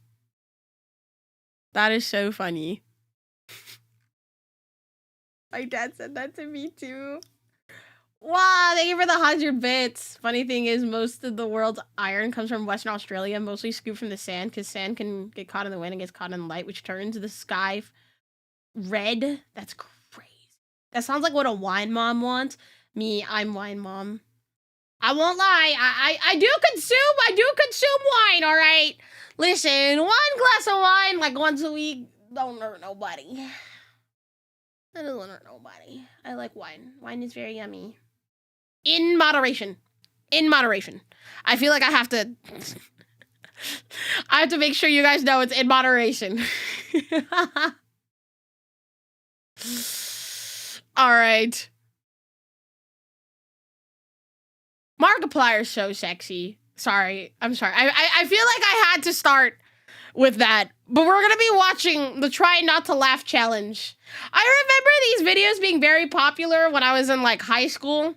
I had a friend who was really, like, obsessed with Markiplier. And at the time, I didn't really understand why. I wasn't, like, kind of, like, into him when I was in high school. But now that I'm older, I'm like, okay, I think I get it. I see what's very attractive about Mark himself. We're gonna watch the first, what? Where's number 3? Oh, I guess 2 of them are unavailable. Lol. The first one, the second one, and the 4th one of the Try Not to Laugh challenge. Hello, everybody. My name is Markiplier, and welcome to the Try Not to Laugh. Oh my god, I low-key forgot he had, like, a colored hair thing going on. Challenge. Now, as you know, this challenge has been done many.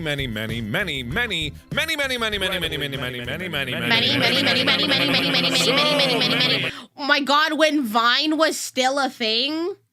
Holy moly. That was so long ago. Incredibly many. People are desperate to laugh, so these videos come up, and then people do videos of people watching videos where they laugh. Keep in mind, this is all for your safety. The unbridled humor that's contained in these videos is just too raw for you to process by yourself. If you were to watch it without the filter of me to absorb some of the laughter, then my God, your brain would just implode from all the laughter. And then explode, because that's how implosions work. I'm starting out with Reddit's Try Not to Laugh challenge, because it's by far the highest rated video that I've seen. There's a ton of videos that have a lot of views. I will also try not to laugh. And not that this doesn't, it's got 11 million, but there's other videos out there that have a ton of views, but not well liked. All right, whatever, my humor shields are at maximum. Bring it on. I was kind of nasty. I didn't like that one. That's nice. What does it say? Can't. Oh. Can't say that.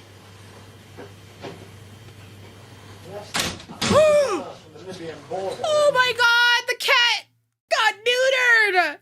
His balls are no longer working! I do parkour. What do you do? I do parkour. Let's see it! I do parkour. Get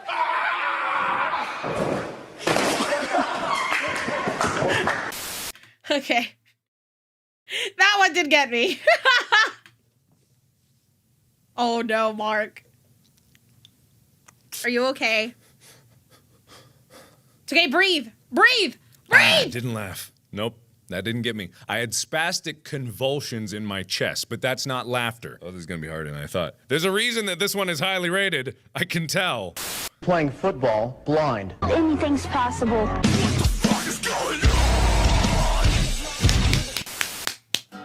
He's doing his best. Fuck! That's real! Breathe. Breathe. Breathe!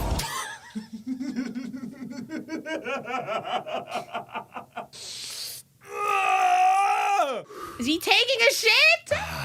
I'm a giggly bitch by nature. Oh. What is this? What the fuck is taking so long? Real. Remy, come.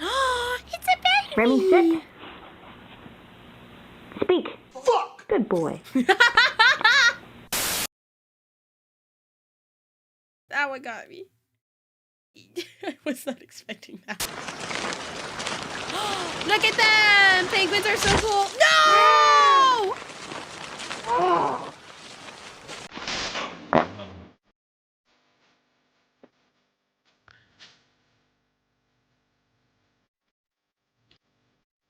Wait, this is so epic!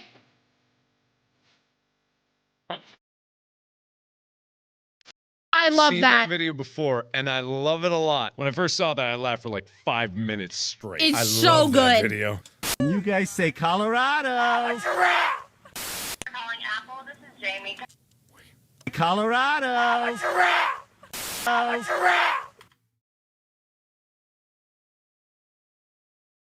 Huh? At the show. Oh my god! It's fucking big! That is one of the fattest. Is it a chicken? That's one of the fattest, like, chickens I've ever seen. No! Oh!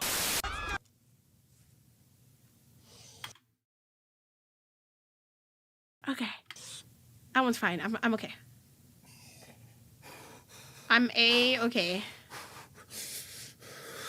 Breathe, breathe, breathe, breathe, breathe. You can't double whammy with something I haven't seen and then go blah.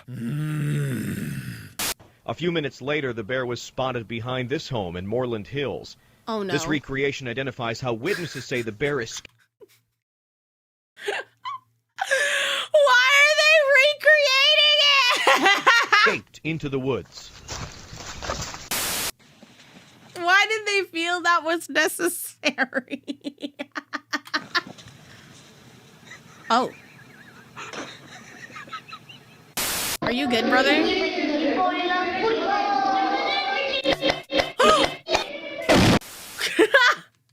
I'm so weak.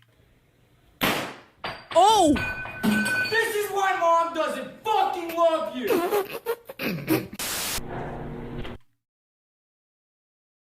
That sounded like it really came from a place of hatred. Oh my god. Hey, Ron. Hey, Billy. Hey. Just a casual, just you know, a regular Tuesday at work, you know?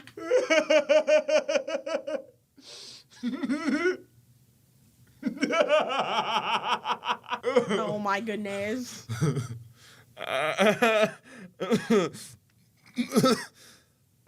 He's so attractive. Okay, I've lost I'm sorry, I just had to say that. probably many times now, but I'm gonna keep going because I owe it to myself.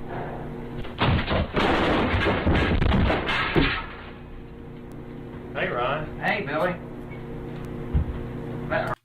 So good.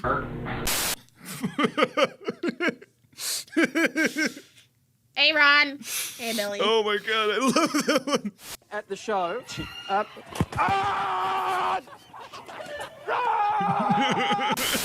No! Oh my god, and of course it was a classic. Not this one, fuck this one.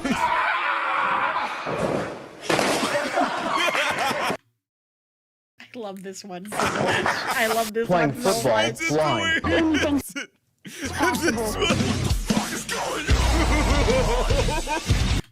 He's just rewatching everything and laughing at it. This one's so good. This This one's probably my favorite one. is so good. Like, I know it's bad because it's a blind kid trying to play football and I'm laughing. But my god, funny is funny. It is, anything is possible. Will you do it well? Probably not. But, you know, technically anything is possible. Oh, jeez, I'm a bad person. Like, I'm sorry. It's funny. You're not a bad person, Mark. You're I not. honestly didn't think I was going to get got that early. But, man, that was actually legitimately a good one. You know what I do like, though? There's one video that, there's videos that You know what you do like? Poseidon Mythos. Right, Mark? Right, Mark? I found recently. It's Midnight music Castle. videos without music.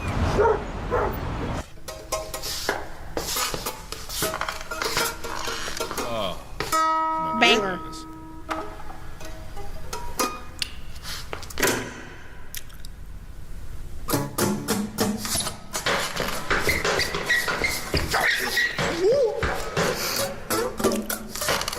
What is he doing?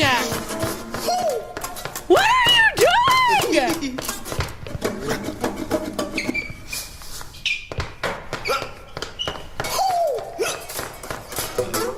All right, that did not go very well for me. Unfortunately, or expectedly, I failed the challenge. I'm sorry. I've got too much joy inside That was so awkward. my soul, and I laugh very easily. But I got a funny feeling that you guys at home also failed, so let me know if you did. Let me know if you didn't. And if you have other funny videos, there's tons and tons of funny videos available on the internet, all across the internet for everybody to see. So if you got more that you want me to not laugh at, let me know down in the comments below, and thank you everybody so much for watching. Yippee! And as always, I will see you in the next video.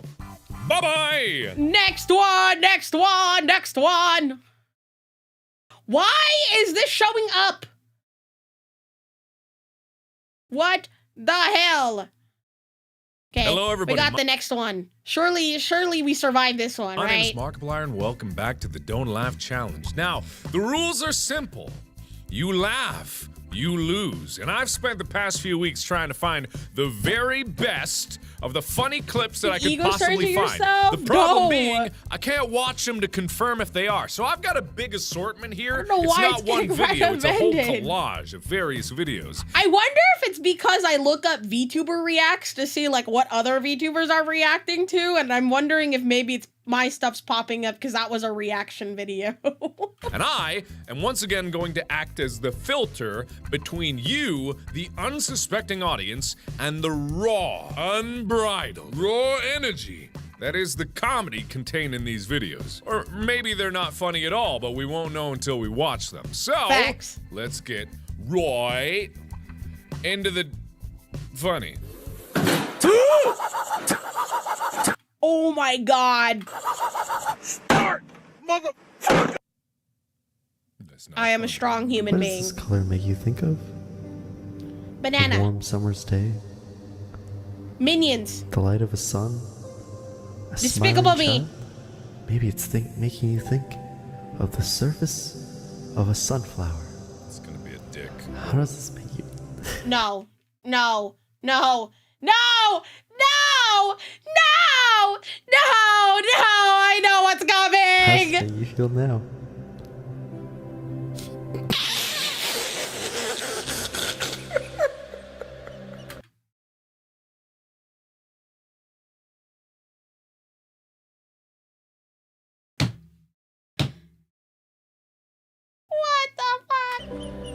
Thankfully, that guy laughing saved me from laughing, so I didn't laugh.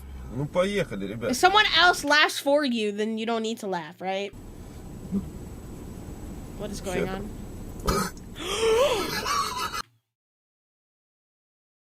Wait.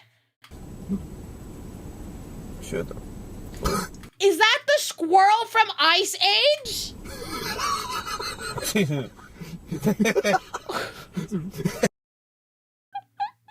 What could possibly be the context to this?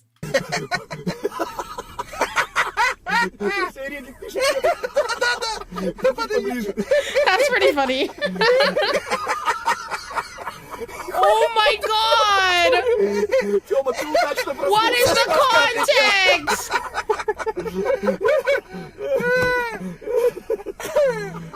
I'm afraid of talking. Because I don't want Just keep your mouth shut, bro. to start laughing. All of this sounds This one is so good. I love this one.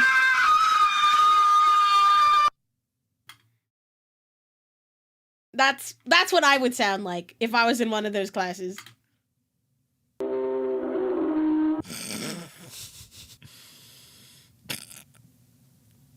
Hold it in, hold it in, hold it in, hold it in, hold it in, hold it in, I still hold don't it think in. I've lost yet. After my own heart.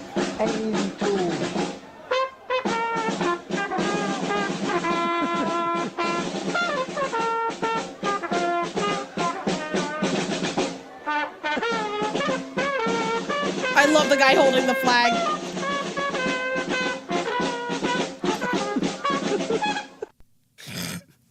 Yeah, that was pretty funny.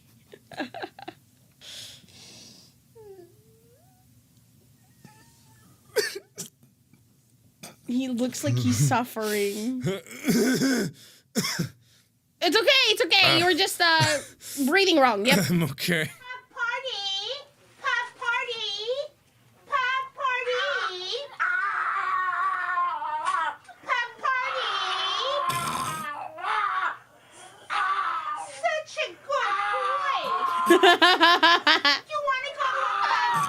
Oh my god, this poor guy. This poor guy. Oh. Oh. I don't know why that one broke me, but... You want to come to a party? Oh, such a good boy. Oh. I can't tell if I'm crying or I'm laughing. Oh, jeez. I'm not surviving this one.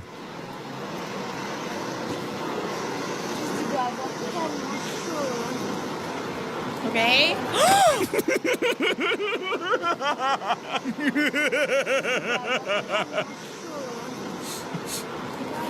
Oh my god! Somebody check if she's okay!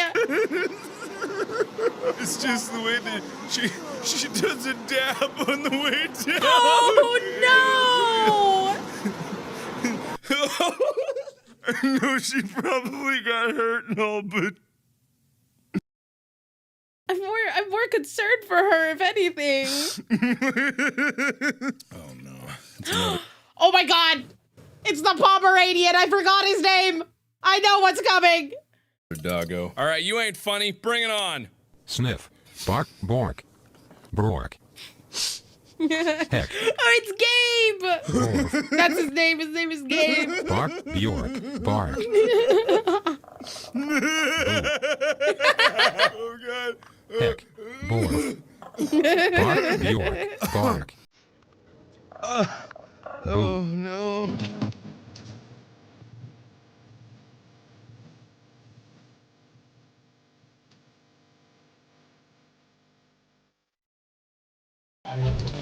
Oh my god! Holy shit! Oh my god! Jesus. Oh god. I fucking love source filmmaker shit. Oh god, that and Gmon shit. Oh god, that's like my number one funny bone tickler. God, I love that.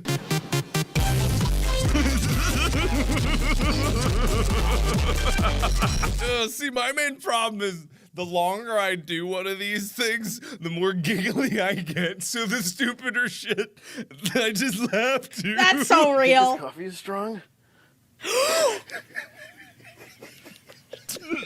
I don't know, man. Hasn't kicked in yet. I can't feel anything. God damn it.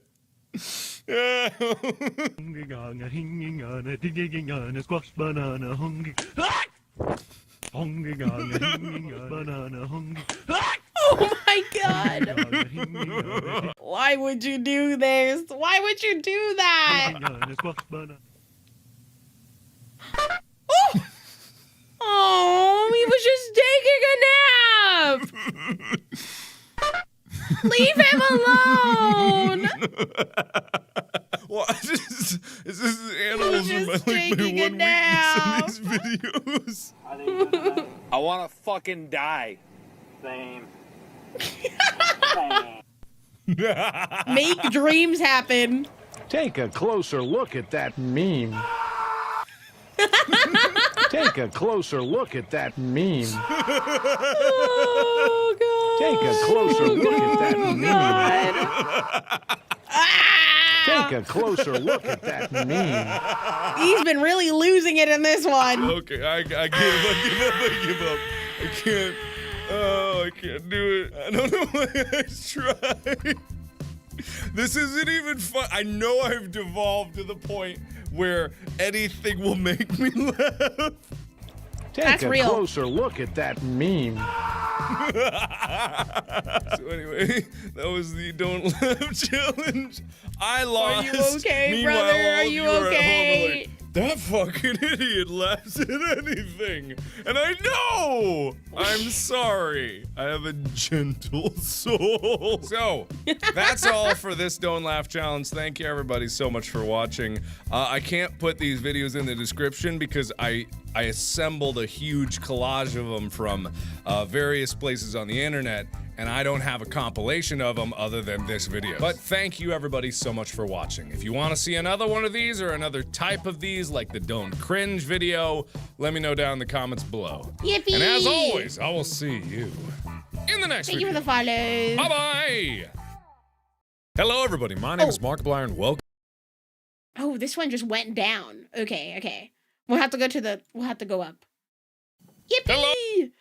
Oh, again, everybody. He's lost the red in his hair. Buddy, once more, it is time to get into this adventure that we call Try Not to Laugh. And when we don't laugh, we're never gonna laugh again. Can Markiplier go 2 minutes in this video without laughing? Because laughing is the only thing that brings us joy in life, and we want to make sure that there is no joy. There is no happiness. There is nothing waiting for us in the darkness. That's sad. Okay, let me try it a little less depressing now. Hi, guys. My name is Markiplier. Ready to not laugh? Me too, because my life is a vacuum of despair. Okay, all right, went sad again. So the point of this video is not to be sad. It's to not laugh. All right, whatever, enough bullshit. Fair enough. It's good enough. Let's go for this. Come on, what do you got for me? I love this one. That was such a classic.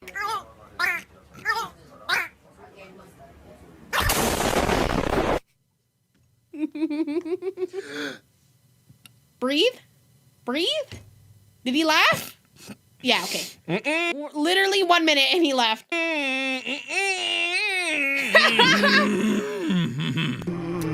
Dory says a lot of things in her sleep, okay? I put a whole bag of jelly beans up my ass. I put a whole bag of jelly beans up my ass. What is this, the HD version of this? I love this one so much. I haven't seen this one.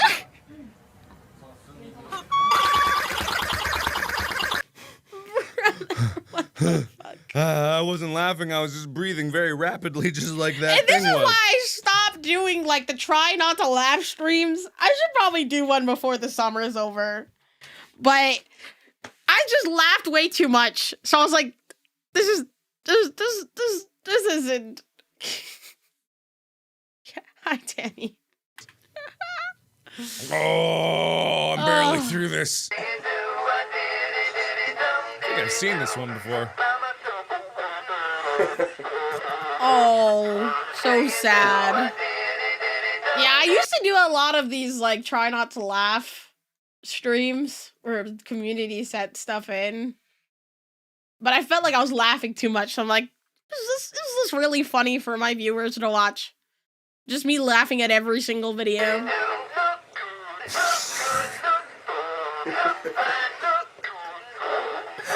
He's doing his best. He's just doing his best, man.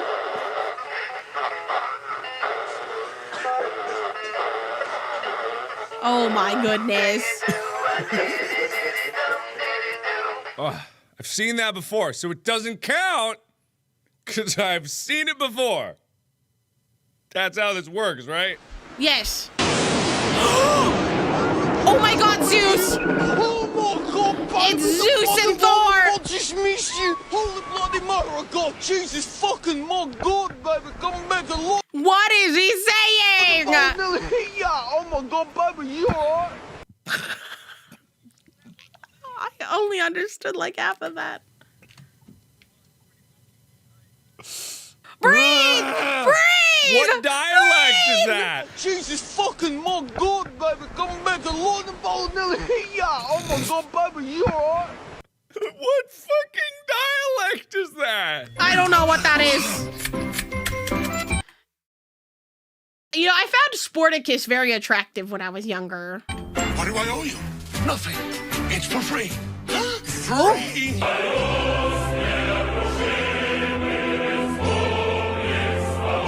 Oh my God.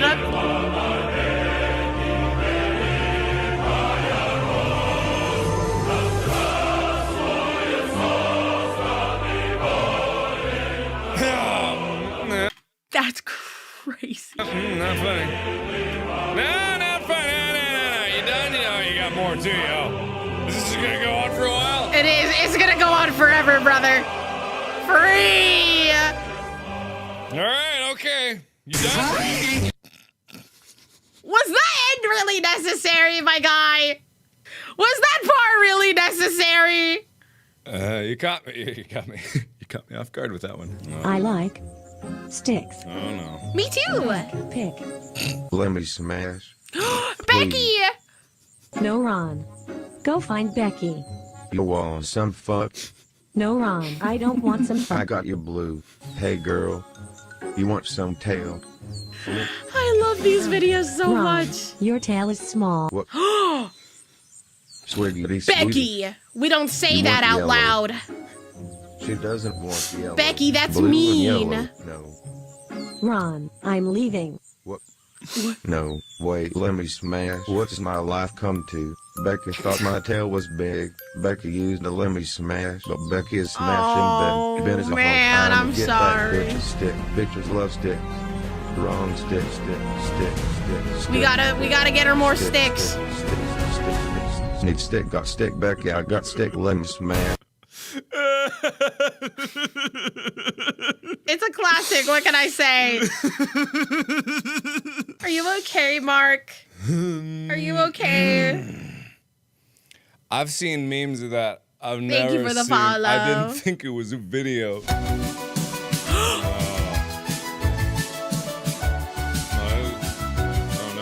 Are you allowed to submit things? I have a suggestions channel on my Discord. I can't promise I'll get to it, but sometimes when I'm like looking for stuff to react to, I do look in that channel. Make your thing.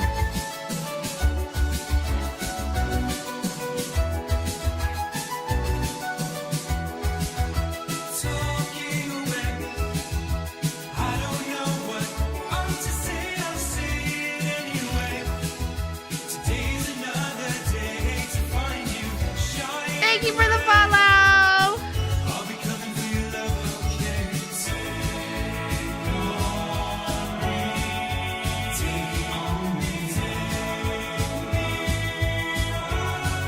This is just a vibe. It's literally just a vibe.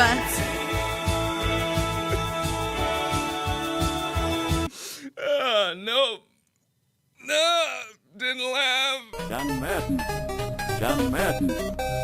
Madden, football. He is very bad at this.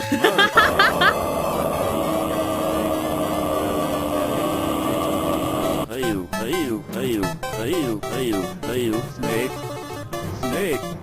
Meatokki. 972-985, Big American TPS. Oh my god. 3790. 我有几个球真的打得不错。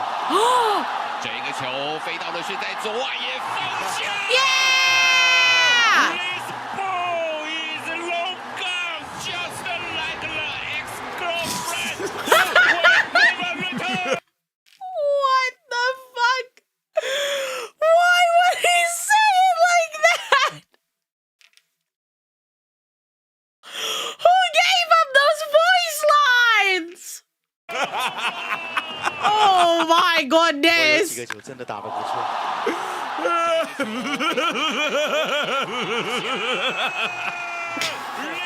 ball is local, just like the ex-girlfriend. Oh Lord.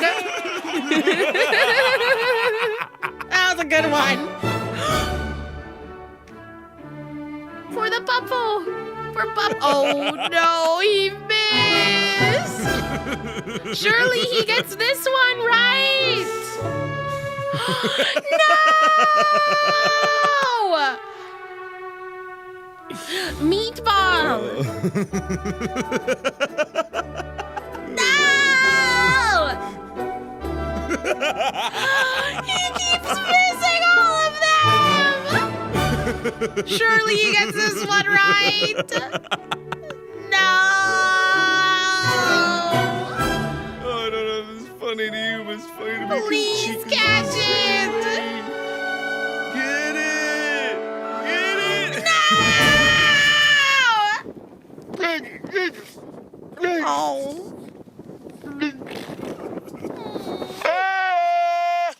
He needs help. Someone help him.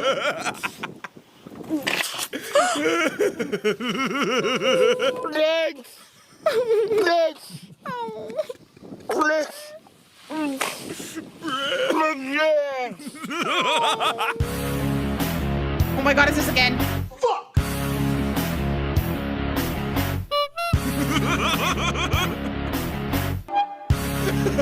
What the fuck?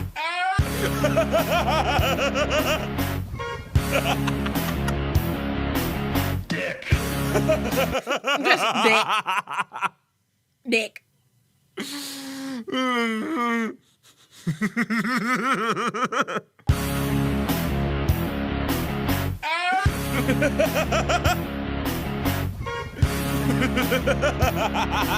Dick. Oh no! Okay, I'm done. All right, so I lost Oh, Lord. as usual. What else is new? I think I lasted longer than last time, but honestly, who cares? I still Yippee! lost. But if you won at home, congratulations! You didn't laugh. You did it. I failed. Very proud of you. But if you laughed at home, oh, I'm so sorry. You just got too much joy inside you, I guess.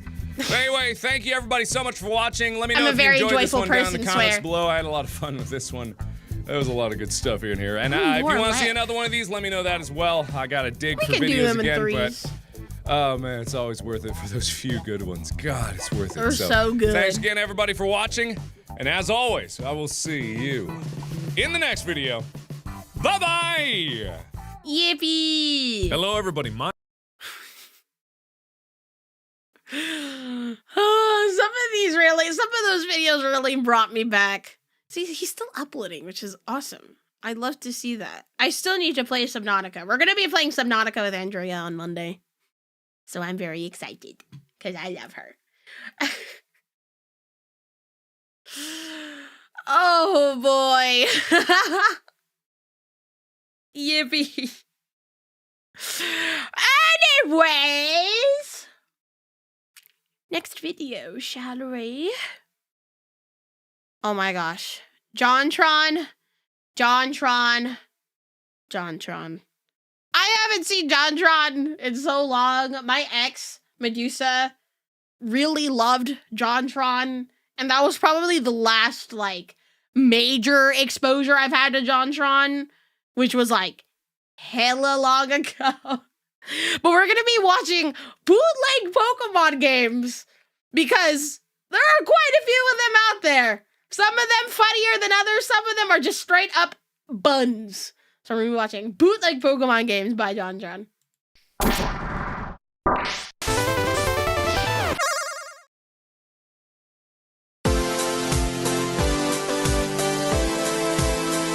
Banger.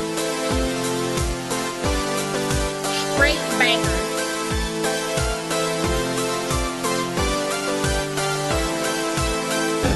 JonTron. Yippee! Ba-da-da-da. Whoa, that's pretty sick. I should get one of those cool trench coats and be like, you want some Pokemon cards? I fucking open it. There's a bunch of packs in there. Pokemon, a series dearly beloved by many. Few games And now getting scalped by everybody and their mother. can claim to harness its gravitational pull. This golden goose has sold millions of. Oh my god, those packs are so old. I miss those days, the black and white set. On millions. I loved Boundaries Crossed. It's probably one of my favorite sets of all time. Copies spawned countless varieties of merchandise and touched multiple generations of kids and adults alike. How many franchises do you know that bridge the generational gap? Now I know what you're probably thinking to yourself. Not very Why are you many. telling me this? I've played them all. I've been to them all. I've been to Kanto, Johto, Ancho, Habanero, Poblano, Antonio Banderas. I swung them all, sister. Swung with the best. But you ain't never seen the likes of this. That's right. With every Oh my big god, Pokemon Pikachu edition? fish, there's a leech on the belly. Today we're gonna have a look at the fascinating world of bootlegged Pokemon games. Now these aren't games you can find in stores. They're games that made their way into circulation one way or another. None of them are licensed or acknowledged by Nintendo, and they're pretty damn hard to find. First off, let's look Where at what's can known you as find Pocket them? Monster.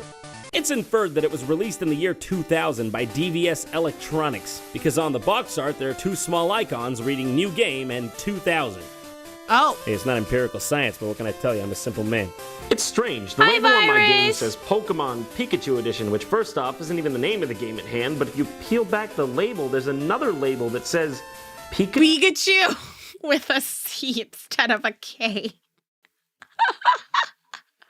What the fuck? Pikachu and it's spelled wrong? I'm a What is this dragon. game? Who made it and why?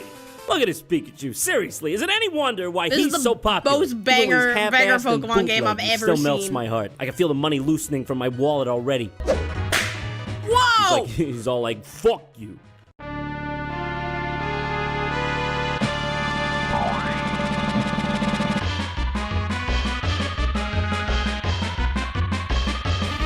This is banger. I don't care what anybody says. This is a 10 out of 10 game. All right, I gotta leave, okay? John, we just started. Come on, man. Listen, there's a lot to see in this life. Not wasting it here. Well, there's a shocker for you. 5 seconds into the game and it's already like... Look at his arms flailing. Even he's confused and terrified. Hey, I'm not blaming him. I would be too. Listen to this music. This is not level 1 music. Is it not? Talk about putting the player on edge right away. This game is extremely hard to play. Porygon. When Pikachu jumps, the Those entire aren't game even lags Pokemon. every single time. But then when you just want to go forward, he speeds up like a power walker with a New York minute to spare. So it's like you're constantly in a battle between game speeds. Makes the platforming real difficult right off the bat. Christ. Also, can we take a minute to talk about the fact that Pikachu has the face of a balding middle-aged man? Curly Howard, is that you? Did you come back? Did you come back from the ground mausoleum? Even more ridiculous than all that is his walk cycle. I mean, look at that thing. Coupled with the music, it's like a vaudeville act in here. Maybe it really is curly because, I mean, they started as a vaudeville act back in 1925. But that's not that funny, though, because they're all dead. I thought they were supposed to be funny. It's so bizarre seeing a Pokemon game actually playing on my SNES. This game's like a breath of fresh air because it showcases all the Pokemon that we've come to know and love over the years. You can see Beedrill, Porygon, Monkey. I don't know if that's a Pokemon, my guy. Mario Dinosaur, Poop, Abomination. What is this? Is this what happens when— What the fuck is that? Is that supposed to be like a lizard with a hat? I don't know what that is. Illicit Pokemon breeding goes unchecked. I'm looking at this from every goddamn angle there is. I can't tell where it starts and where it ends. Well, it's got a pine cone for a body. It's wearing a fez. And it's got that one staring, unblinking eye that reminds you that this creature lives in never-ending, ceaseless agony. Oh, by the way, this game's pure bullshit. You can never see what's below you, so you always have to take leaps of faith that more often than not lead to your untimely demise. And it doesn't even matter how far you get. There's no checkpoint. So if you die, it's straight back to the beginning. When you drop back into the game after a death, that's you. That's an accurate representation of you saying, "No, don't put me back in, please!"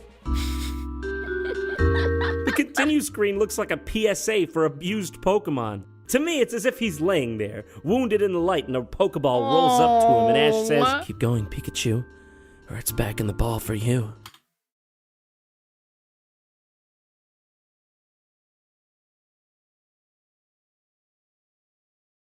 Huh?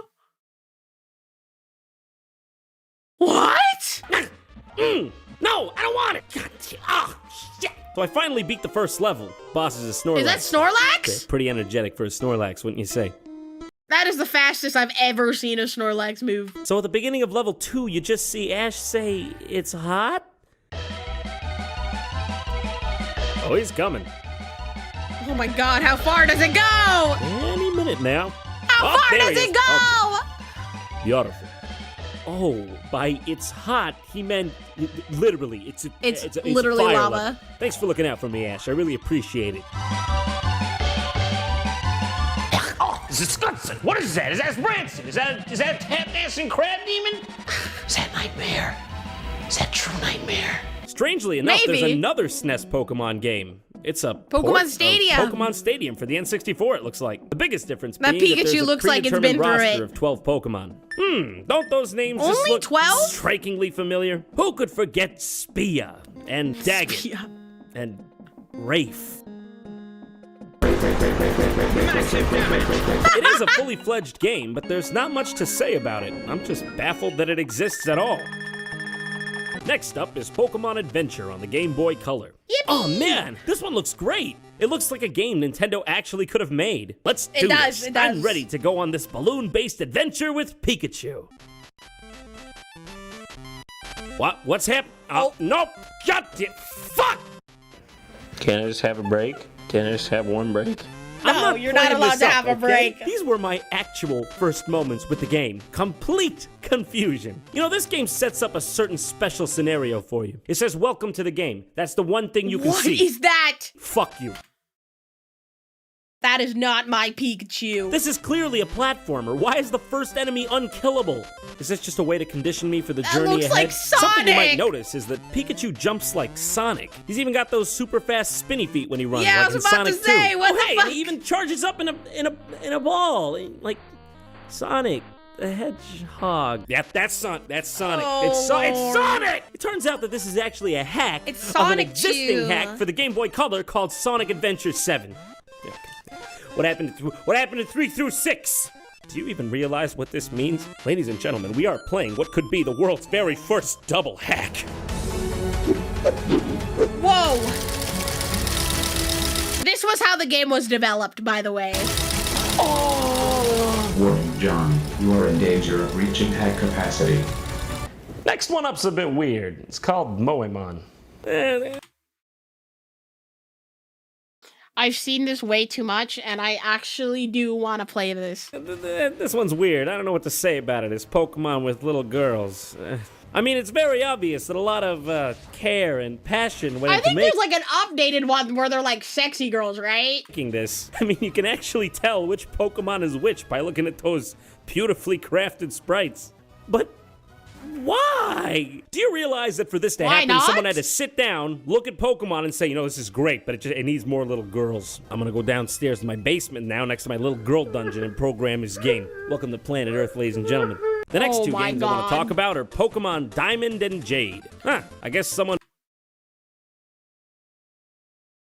Was this before Gen 4? Beat Nintendo to the punch with Diamond there. But, oh, this is not the Diamond version you're thinking of, because that would be a time machine. And I know you don't have any of those laying around. Surely they don't exist. In this particular instance, we know Diamond is better than Jade, because Jade has a... What the fuck is that? What is that? That looks like nightmare fuel! A goat demon on the box, and look at it. Just look at the eyes. I think there's feeling behind those eyes. Feeling a bit of a chill. I'm starting to maybe feel ghosts or something. I just want to point out that at the beginning of this Pokemon game, there's an armadillo on a cell phone. I mean, presumably just trying to get reception in this forest, because let's face it, hey, there's you not know much what? reception out there. That's real. Hold on a second. Talk about rocking out with your cock out. I bet you $50 that's the guy. Why did your brain go to... that did not look like that to me until you said something. Guy who made Moemon back there. That's Mr. Moemon.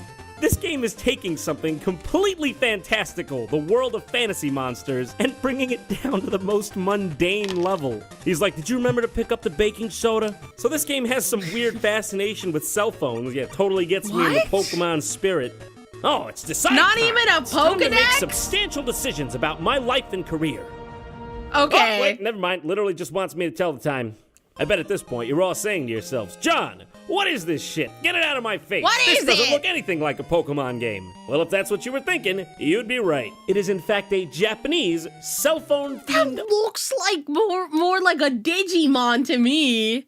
That looks more Digimon. RPG called Keitai Denju Telefang. Okay, now get this. It means mobile phone beast Telefang. God damn it, that was the word I wanted to know most. What in God's name is a Telefang? Listen, I don't know what it is. I am not, I don't know. I can't see a series about monsters talking on telephones ever catching on. Damn it, he's nothing. Yeah, you can say that again. Now the next one's actually one of my favorite ones. It's called Pokemon Vietnamese Crystal. Yeah, that's actually what it's called. Vietnamese Crystal? Now you listen here, Pip Pip. A racist mind is a racist kind. Now, you take that to sleep with you tonight, because I know it's not. I'm not going to change hearts and minds in a day. You don't give a man a peanut, expect him to have a farm the next day. But it's all right. It's all right. One day we will all be equal on this earth. Until then, I'm going to give you a kiss, Muffin. This game is exactly as advertised. It's Pokemon Crystal for Game Boy Color, looks but normal. translated to It looks Vietnamese normal. and sold on the street as a bootleg. Oh, but that is not what sets this game apart from the rest. What makes this one so special is the bizarre translation. Welcome, it's Elf's World. Elf's World? Oh man, this game's bringing the nostalgia right back. How could I forget the first time I ever met Professor Oak? Oh, excuse me, I'm sorry, how could I have been so rude? I meant to call him by his preferred name. Elf Monster. He literally demands that not just me, but everyone call him Elf Monster. I couldn't make this shit up. I couldn't make this shit up if I tried. I'm sad that I lack the talent to make this shit up. Elves here are called Monster. Well, that's good to know. He looks happy enough about it. They existed everywhere. Oh, that's terrible. What happened to them? They play friendly, help each other. There are many secrets inside to know these riddles. Oh, philosophy-wise, he's up there with the great. This is like when you try to translate something on Google and then you take that translated thing, put it back into Google, and then take that translated thing and put it back into Google, and this is what you get. Aristotle, Plato, Confucius, meth head down my street that forgot how to speak English from too much meth. Please check the time. Oh, okay. It was about 1:15. Why'd you want me to do that? How many minutes? I don't know. There's about 60 of them in an hour. Are we talking days? Weeks? Years? Oh, okay. Looks like I gotta set the time. What af 3 hin time? Well, that's a fantastic question. I don't know myself. Oh, I'm sorry. I mean, you don't gotta yell. I didn't know it meant so much to you. Af 3H17 bad. Sleep too late. Yeah, I think I'm gonna quit here. This game's starting to judge my lifestyle. I don't need that. I made it past age 18. I pay my bills. I pay my taxes. I'm gonna sleep late if I fucking want to. Fuck you. Let's get back to the real games here. Pokemon 4-in-1 on the NES. Whoa, you got That's just hella so weird to me. value. A Pokemon game on a console 10 years older than the original game. Who thought this was a good idea? Essentially, what we've got here is just a collection of minigames based around Pokemon, 3 of These which look pretty apparently cool. revolve around Pika, the eating disorder which causes people to ingest inedible objects. Speaking of food, Pikachu himself looks like a fucking potato. Pika Click, Pika Slot, Pika Dance, and... Pac-Man. That one is just called fucking Pac-Man. Okay, hold on. No, that is the only game that had a P in it to begin with. They could have just as easily called it Pika Man, as all the others are. They just themed got with lazy Pika, over there. But no, They just forgot. left it Pac-Man. All right, I'll give them the benefit of the doubt. Maybe they didn't want the subtlety of their blatant theft to be lost on the masses. Pika Click is just a game where you match blocks. I don't know what's going on with this one. I don't even know if you can lose. Click, click, click, fuck it. I don't give a shit. Pika Slot is stupid too. It's just a slot machine. Literally. It's just luck. Press the button and watch it go. The only feedback you get from this game is the win box on the right. Who would play this? Who would Pac-Man? Me. Oh no, I this would. one's good. I This would one play has some that. depth to it. Probably because it's Pac-Man. Literally, it's Pac-Man, and it changed the course of the gaming market when it came out because it's fucking Pac-Man. Pika Dance is great. Look at him go. Set to the song Butterfly This is awesome. by Smile This one's DK. actually so cool. Where are these Pokemon going I feel to? like if I played this at like 6 years old, I'd have fun. I think I want to head up there with them. Oh, not to mention, every single high score on this game is DDR, DDR, DDR, DDR, didn't bother to hide it, DDR, didn't bother to hide it, Pac-Man, lose. Well, my work's done here. I'm gonna go get a goddamn glass of bootleg milk, calm my goddamn nerves, feel like Geppetto in the goddamn Pinocchio musical.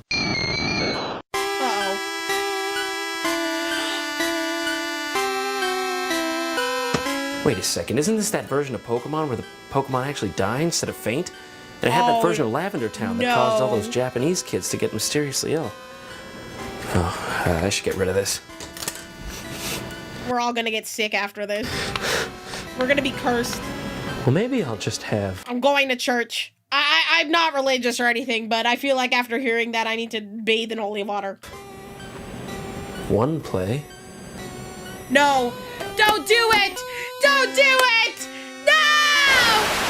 Resist! He's gone.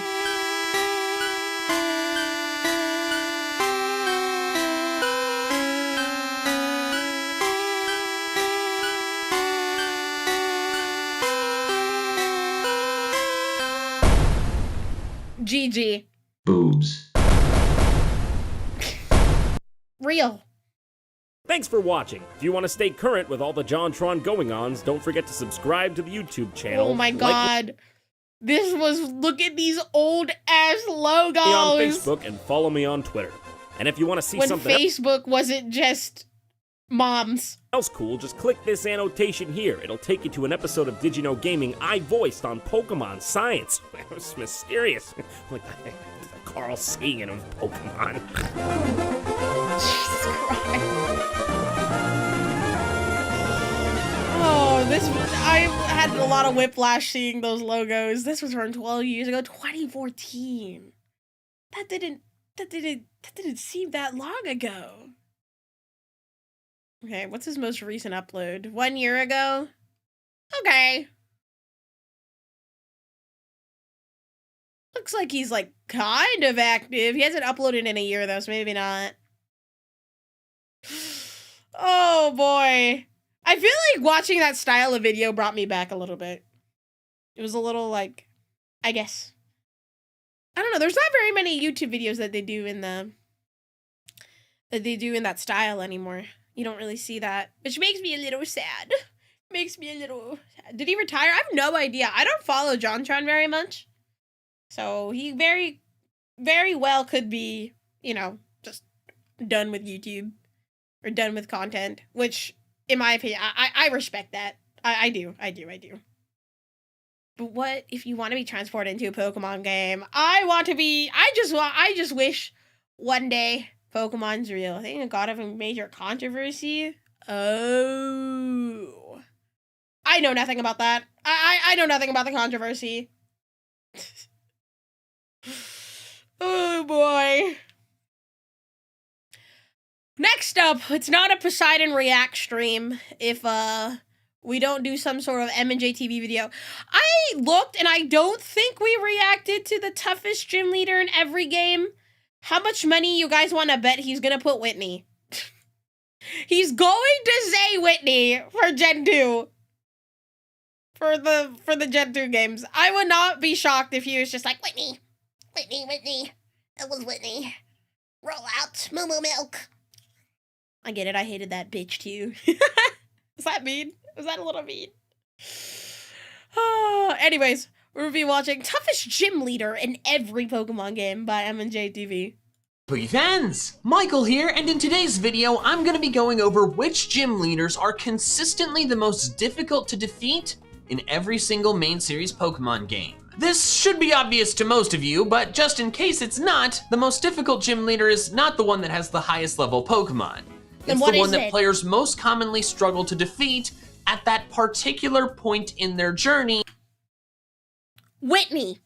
With the Pokemon that they have access to. How difficult a gym battle is a subjective thing that depends on many factors, but primarily what your team is. For example, Brock. If you started with Bulbasaur or Squirtle, he's very easy to defeat. But if you started with Charmander or you're playing Yellow, he's much more difficult. In short, the difficulty of a gym leader is a subjective metric that is based on people's opinions and experiences, not hard data. Therefore, I figured the best way to determine which one is the most difficult in every game is by letting you guys decide. My first step was narrowing down a particular game's gym leaders to just 2 to 4. Okay. This trimming was done based on my own personal experiences, somewhat. Whitney's 100% on this list. But primarily based on replies I got on social media. I would ask, hey, what do you think is the most difficult gym leader in this particular game? And the names that I saw the most often in the replies were the ones who made the cut. Then after I narrowed down the gym leaders, I ran several polls. I remember having a little bit of a difficult time with Volkner as well. On my community tab, asking you guys to vote on which gym leader you found the most difficult in any particular game. By doing this, the results for this video are not just my own personal experiences, but the experiences of the community as a whole. So if you disagree with any of these picks, I'm sorry, but you got outvoted. But now that I've explained my method, we can dive into the list. So don't forget to subscribe to my channel. Let's get started with the Generation 1 games, Red, Blue, and Yellow. First, I should list the gym leaders that I narrowed the poll down to, and those were Brock, Lieutenant Surge, Koga, and Sabrina. To explain the Brock pick, since I just used him as an example of a battle that's sometimes very difficult, but sometimes very easy, I figured for half of the Gen 1 starters, if he's difficult, then he should at least make the cut for the poll. So I ran the poll between these 4 gym leaders, and the results showed that Sabrina won in a landslide. And no one is surprised. No one is surprised Sabrina won. And I must say, I absolutely agree with this. The main reason Sabrina is the toughest gym leader in Generation 1 is because of her type specialty. The Psychic type was ridiculously overpowered in Generation 1, probably the most overpowered any particular type has been in the history of Pokemon. There were multiple reasons for this. The first was that the Dark type just didn't exist yet. They created it in Gen 2 in order to make the Psychic type less overpowered. That means Psychic is down to having just 2 weaknesses, Ghost and Bug. However, in Generation 1, Psychic wasn't actually weak to Ghost, it was immune to it. So it was just Bug, right? It's widely believed this was an error in the game's coding, not intentional, because I'm pretty sure there's a character in-game that recommends using Ghosts against Bug-type Pokemon, but the end result is that in Gen 1, the Psychic type only had 1 weakness, and that was to the Bug type. And in Generation 1, the Bug type was garbage. The strongest Bug types, Pinsir and Scyther, literally learned no Bug type moves. That's Good job, Game Freak. Great job! Because there were only 3 Bug type attacks in Generation 1. Leech Life, Pin Missile, and Twin Needle. Leech Life was atrociously weak, so it doesn't even matter. Then Pin Missile could max out at 70 base power if it hit 5 times. but it's only 85% accurate, so the chances of that happening are minimal. And then Twin Needle only has an effective base power of 50. Oh, and another important piece of information, Twin Needle could only be learned by Beedrill. Yeah, a Pokemon that not only has terrible stats, but is also weak to Psychic. In short, the only way to hit Psychic-type Pokemon with super effective damage using a Pokemon that is not also weak to Psychic is by using Pin Missile on a Jolteon, a Pokemon with terrible That's fucking horrible. That's so bad. physical attack, so what's even the point? To beat Sabrina, you are forced to use neutral hits. So Sabrina's already got a massive advantage based purely on her type specialty, but then you look at her teams and they don't make things easier. This is her team from Red and Blue. Venomoth isn't a huge deal, but the other three all hit very hard with their Psychic type moves and have 2 ways to bolster their poor physical defense. Plus, in Generation 1, Special Attack and Special Defense were just one stat called Special. And all these Pokemon have good special stats, which means they hit hard with their Psychic moves, but also will tank your special attacks really well. Gen 1 seemed to be a very interesting time to play Pokemon. Part of me is glad I don't think I was around when Gen 1 was released. Oh lord. You'd pretty much have to use physical moves. Her team in yellow version looks easier to deal with because Venomoth and Mr. Mime were replaced by a pretty much useless Abra, but then you notice their levels. In red and blue, the level jump from Erica's strongest Pokemon to Koga's and Sabrina's strongest Pokemon was 14 levels. In yellow, that was increased to 18. Because of this ridiculous level jump, most players will be fighting Sabrina in yellow version with Pokemon that are a lower level than hers. And that, of course, makes it even harder. If you are somehow fighting Sabrina with level 50 plus Pokemon, I will be very impressed. So Sabrina is absolutely the toughest gym leader in red, blue, and yellow. And that wraps up Generation 1. But before we move on to Generation 2, I real quick want to let you guys know that I have some exciting new merch. Over on my second channel, MandJTV Plays, we just wrapped up a Pokemon battling league of just metronome battles called the Metronome Battle Federation. And my team, the Houston Gastros, won the entire thing. To celebrate my glorious victory, for a limited time, I am selling Houston Gastros MBF Champions shirts. I made this design myself and I'm very proud of it. It is pretty and I think it'll be a great way to support my awesome team as we try for back-to-back titles in Season 3 later this year. It will only be available for a limited time though, so if you want one, head to the link in the description or click the shirts below the video to pick one up. The Atlantis Vaporeons? As soon as you can. But anyways, back to the toughest gym leaders. Let's move on to Generation 2, Gold, Silver, and Crystal. I should say up front that the toughest gym leader in these games, it's not gonna be any of the Kanto gym leaders. Yeah, I don't think those ones should count. They're post-game battles. When you fight them, you have access to a fully evolved team with good, strong stab moves. You have pretty much no limits as to what Pokemon you can use on your team. Additionally, their levels are not that much higher than the Pokemon League's levels, so you don't really have to do a whole lot of training to match their levels. So overall, the post-game gym battles are just not as difficult as the Johto region gym battles. The first Johto gym leader I narrowed it down to was Whitney. Well, and no one is surprised. Her Clefairy is a pushover, her Miltank is infamous. The other one I narrowed it down to was Claire. She is difficult by nature of using the dragon type prior to the fairy type being added. So you have very few options for super effective damage. Plus, her strongest Pokemon, Kingdra, its only weakness is Dragon in Gen 2. These were the only two gym leaders I put into this poll because they're just on another level of difficulty compared to all the other Johto gym leaders. Whitney? The results of the poll were Whitney winning in a landslide, and oh my god, I agree so much. Claire is certainly tricky, but the fact that she's the last Johto gym leader means that your team options to use against her are much larger. Gym leader. She's the main reason I started the man cautious. Ah, okay. Whitney is only the third gym leader in the game, so your team options are not only very limited, but you're probably stuck fighting her with not fully evolved Pokemon. That's actually a big reason why her Miltank is so extremely difficult to beat. it has a base stat total of 400. Is a little fat. Is a little chunky. 490. That's higher than Golem. And you have to fight this thing with Pokemon that are just about level 20. You are almost certainly fighting this Miltank with Pokemon that have a much lower base stat total. Plus, in addition to Miltank just being a stupid strong Pokemon at this point in the game, its moveset is one of the rudest movesets of any gym battle Pokemon out there. First is its stab move, Stomp. Not only does this hit very hard, but it can flinch you if Miltank moves first, which will happen a lot since Miltank is extremely fast. Next is a Trap, another move that can prevent your Pokemon from even doing anything. Yes, it only works on male Pokemon, but your starter has an 87.5% chance to be male.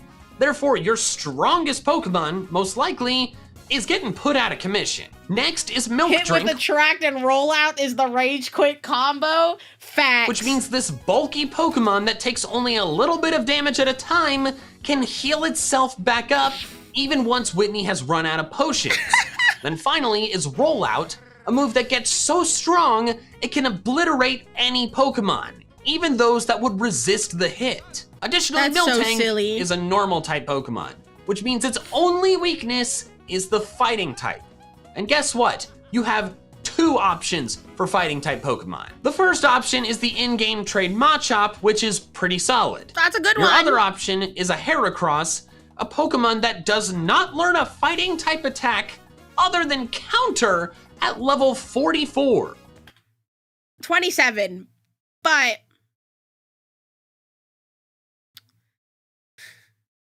wait, is it 27? Yeah, it says 27, but still. Sure, you could teach your Machop. The Machop's probably the biggest shot you have. But even then, it's like what, the in-game trade? It Rock Smash, but the move is stupid weak in Gen 2. This means your only good option for stab Counter's kind of buns. Super effective hits is the in-game trade Machop. And that's it. If you don't want to use that Machop, then you are stuck beating this Miltank with neutral hits, something which is very challenging to do against such a bulky Pokemon that can also immobilize you with half its moveset. Whitney and Miltank are hands down the most difficult gym battle in Generation 2, and I would argue the most difficult gym battle in all of main series Pokemon. It's I think most people, I mean, there's some that would be like, I actually never had issues with Whitney. You are the minority, okay? I think the majority of Pokemon fans that have played against Whitney probably has had a very negative experience, including me. Why I hate Miltank so much, this battle is so stupid tough. Now it's time for Generation 3, starting with the Hoenn games, Ruby, Sapphire, and Emerald. The teams that the gym leaders use differ between... Yeah, I will say, it did make you think a little bit about your, like, setups. I don't think Whitney would get as much hate as she does if maybe, like, her gym was later down the line. But it being the second gym in a game where you're still learning and, like, trying to get used to stuff is diabolical. Ruby and Sapphire, then Emerald, but spoiler alert, the end result is the same for all three. For Ruby and Sapphire, the gym leaders I narrowed it down to were Brawly, Watson, Norman, and Winona. For Emerald, I swapped out Brawly for Tate and Liza, since the addition of 2 extra Pokemon to their squad makes their battle a much bigger deal. I think Tate and Liza's a fair one, too, because it's like, what, the only double battle, gym battle? So I imagine it does make things a little more difficult. However, that swapping didn't end up making a difference, because the winner of both polls by a large margin was Norman.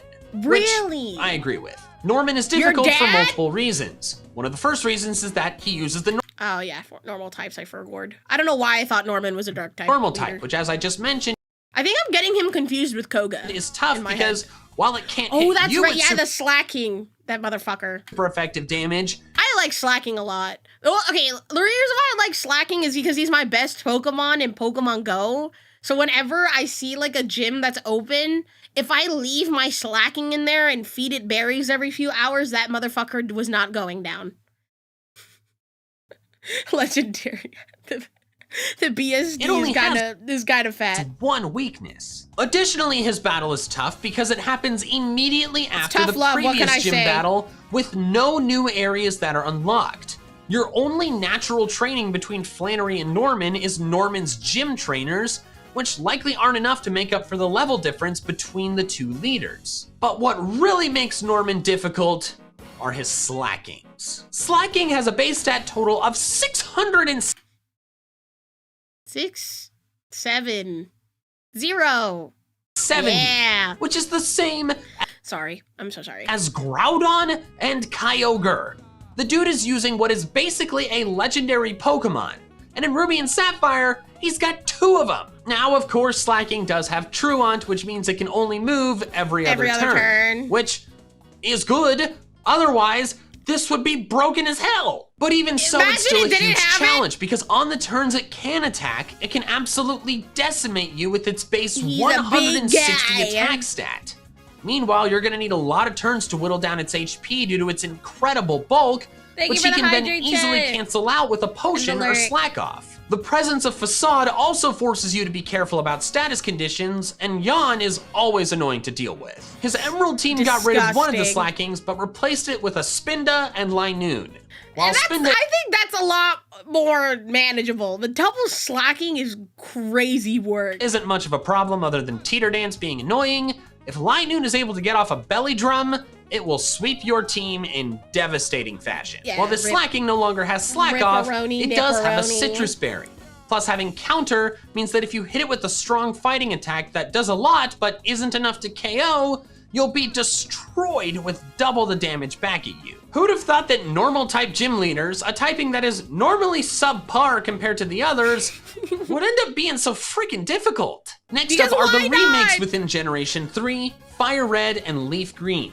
While I did not run a poll for these games specifically, I just ran a poll for toughest Kanto gym leader in general, I find it difficult to believe that anyone would disagree with me when I say that Sabrina is still the toughest gym leader. Fair enough. Sabrina's Gen 3 team is very similar to her red and blue team, with the main differences being in movesets and the addition of abilities. Overall, though, it doesn't change drastically, with Alakazam still being there as the biggest threat. But the main reason Sabrina is still the toughest gym leader is that the Psychic type is still OP in Generation 3. Or should I say Generation 3 Kanto. It's not anywhere as OP as it was in Gen 1, but it's still overpowered in a Kanto playthrough specifically due to certain attributes of the Pokemon available to you in Kanto. There are still no Dark-type Pokemon in the Kanto region. When they added the Dark-type in Generation 2... They're really not? I'm trying to think of a Dark-type in Kanto. I'm having a hard time.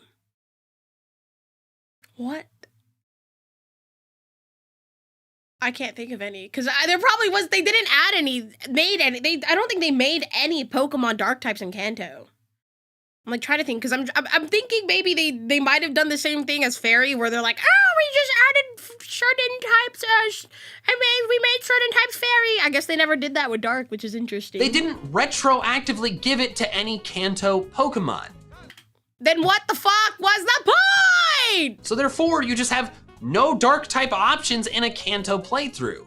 Yes, you can have Dark-type moves like Crunch, but you're not getting a stab boost for any of them. The second reason is that the only Ghost-type Pokemon available to you is Gengar. And that's in-game trade, right? They did fix the issue with not in-game trade, you had to trade it with someone else. Being immune to Ghost, so you can hit with Stab's super effective Ghost types, but Gengar is a Poison type and therefore is weak to Psychic. Oh, awesome. So if your Gengar doesn't outspeed and OHKO her Pokemon, your Gengar is dead. And the third reason, the Bug type still sucks. The only ones with good base stat totals are Pinsir, Scyther, and Venomoth. Pinsir learns no Bug type moves by level up still. Scyther's only bug move is Fury Cutter, which starts hopelessly weak and must hit consecutively to do I don't think any of the regional variants going down the line count for this one. Any kind of decent damage.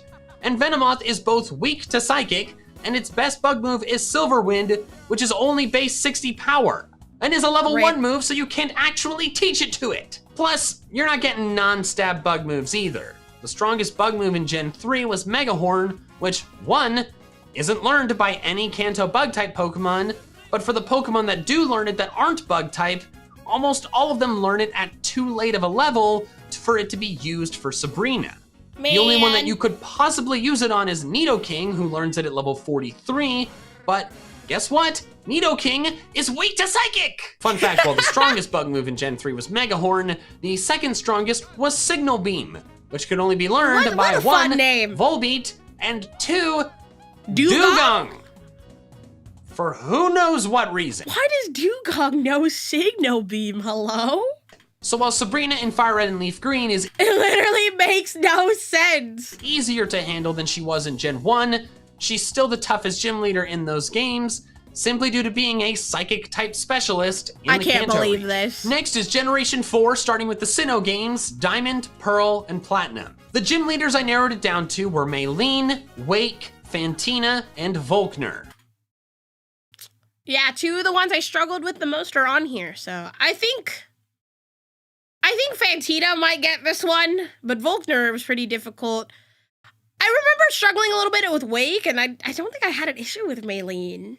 I ran a poll between these 4, and Fantina won in a landslide, which I agree with. And this is Volkner her was team second in place. Diamond and Pearl, and all 3 of these Pokemon are monsters.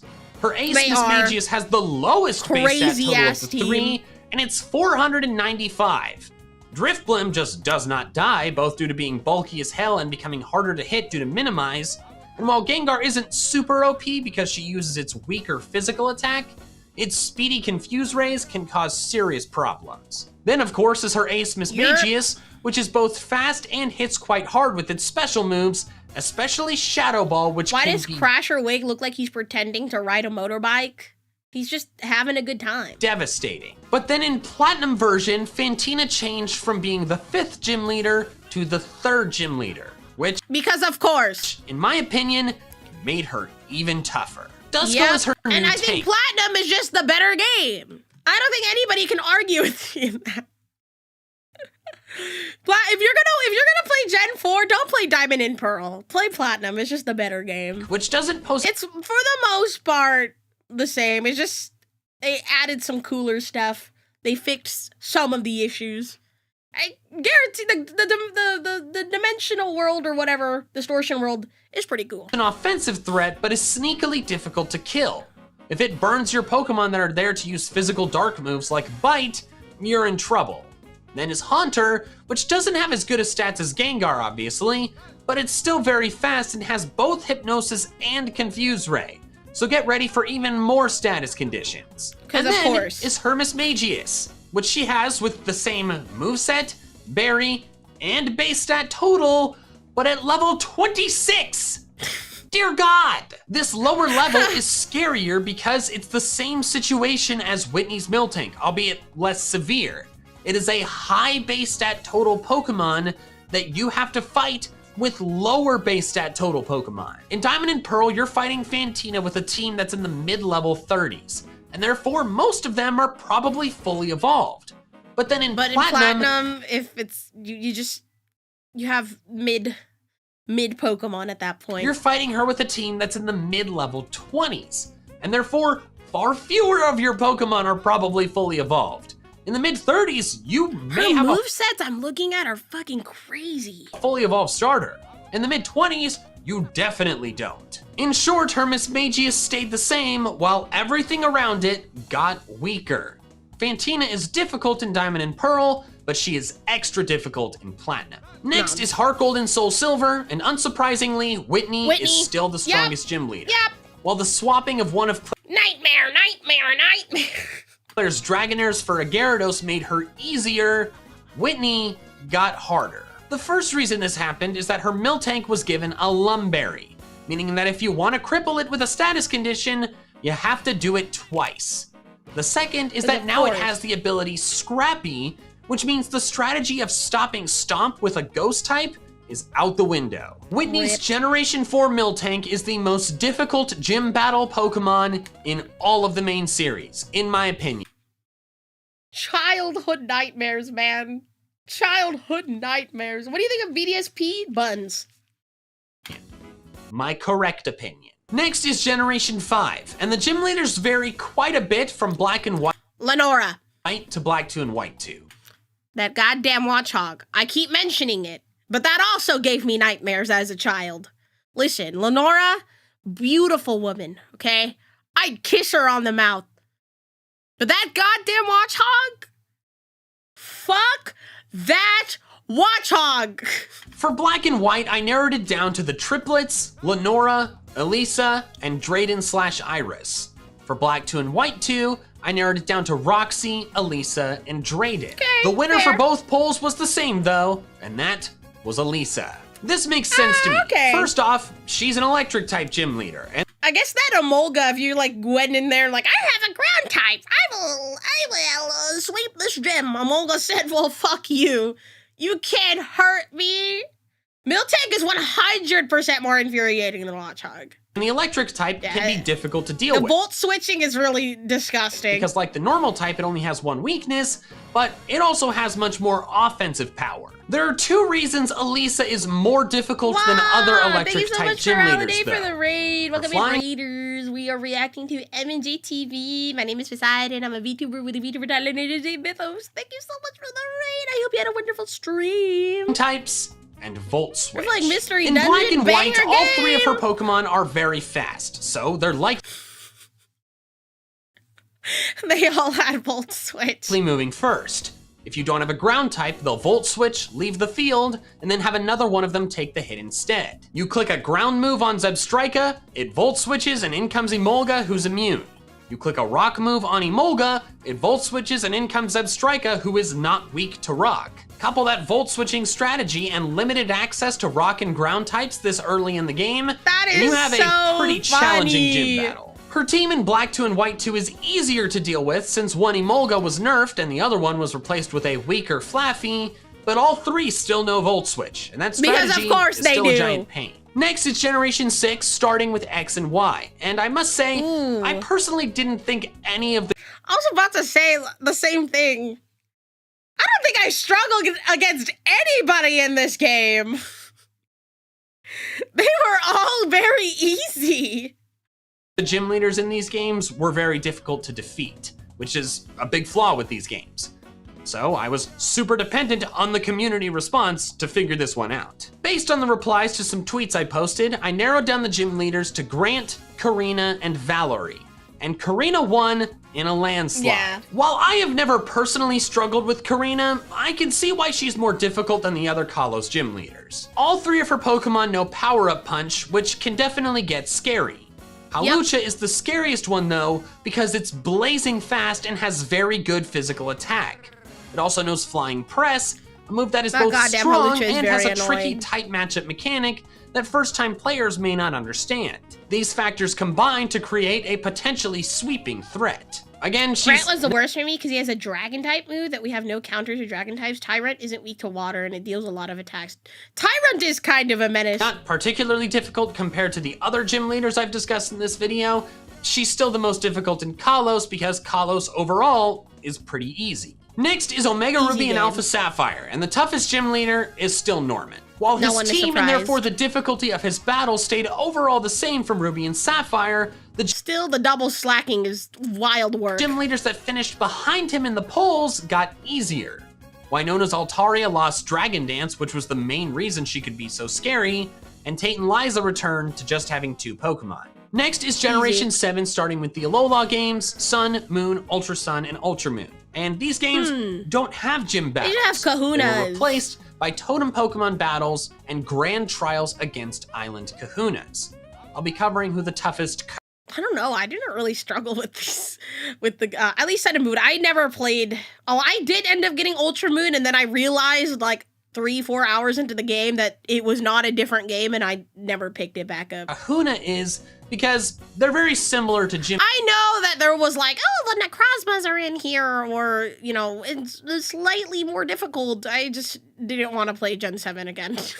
leader battles, 1v1 single battles. I don't know why I Meanwhile, thought it was a sequel. I low-key regret spending money on that, but whatever. totem battles are a whole different beast, and I figured it was just best to skip them for this video. Yeah, If you want to know which get that. totem battle I thought was the most difficult in Ultra Sun and Ultra Moon, I have a whole video on that I made a few years ago that you can check out. Okay. For the toughest kahuna, I simply ran a poll for the 4 of them. Didn't really need to narrow it down since there's just 4.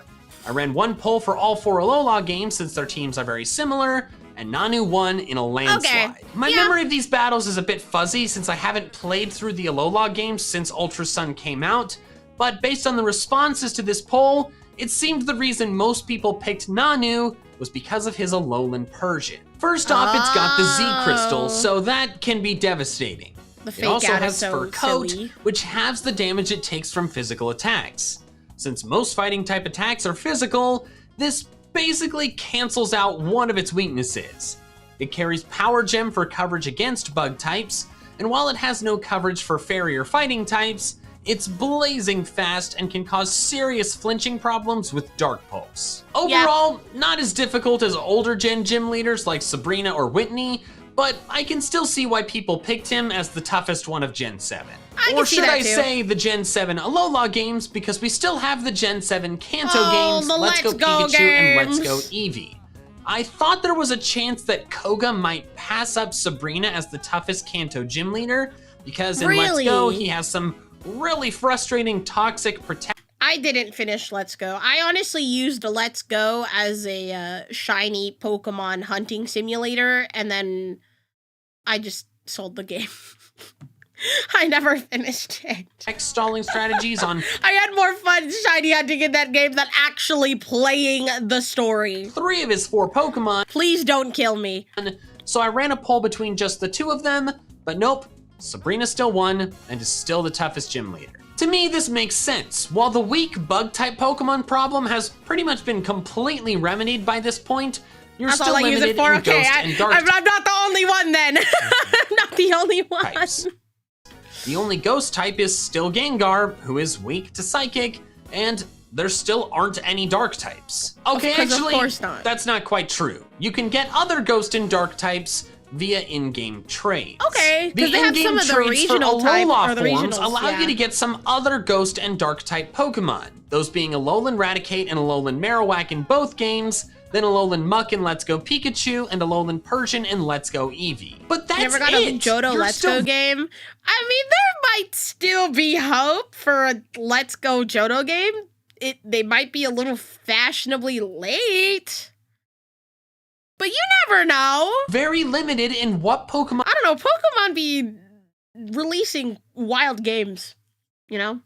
Just out of the blue. You can use that are good against Psychic type Pokemon. So while Let's Go Sabrina is probably the easiest to beat of all the various versions of Sabrina that we've discussed so far, she's still the toughest in Kanto. Finally is Generation 8. The games being, of course, Sword and Shield. Using my own Raihan experiences and replies to my questions, I narrowed down the toughest gym leaders in Sword to Kabu, Bee, Opal, and Raihan.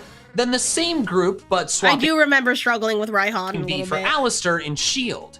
I ran polls for both sets, and both times Raihan was massively victorious, Yeah. which to me makes sense. Although before I discuss Raihan, I do want to say that my battle with Opal was the most unfair gym battle I've ever how done did that go? because I got every one of her questions wrong. Heart Gold Soul Silver remake is what I want.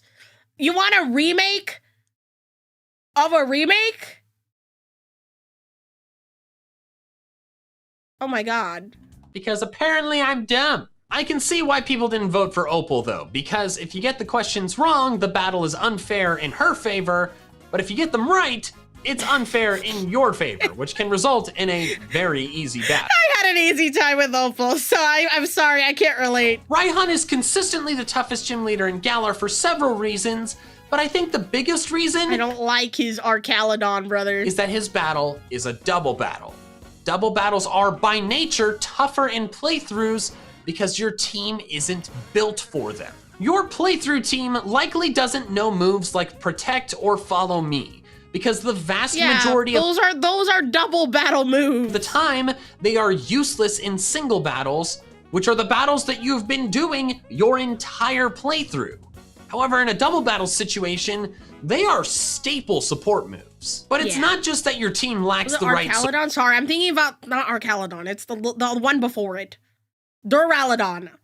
I don't know, they look the same to me. support moves They also might have the wrong offensive moves. In the current VGC meta, most ground type attackers likely run high horsepower over Earthquake. Do they still run high horsepower now? I feel like, I mean, maybe back then it was different, but I feel like now in 2026 you see Earthquake more than high horsepower. High horsepower is weaker, but it makes it so players don't have to worry about hurting their own ally. But if you have a ground type Pokemon on your playthrough team and it can learn high horsepower and Earthquake, you're picking Earthquake every time.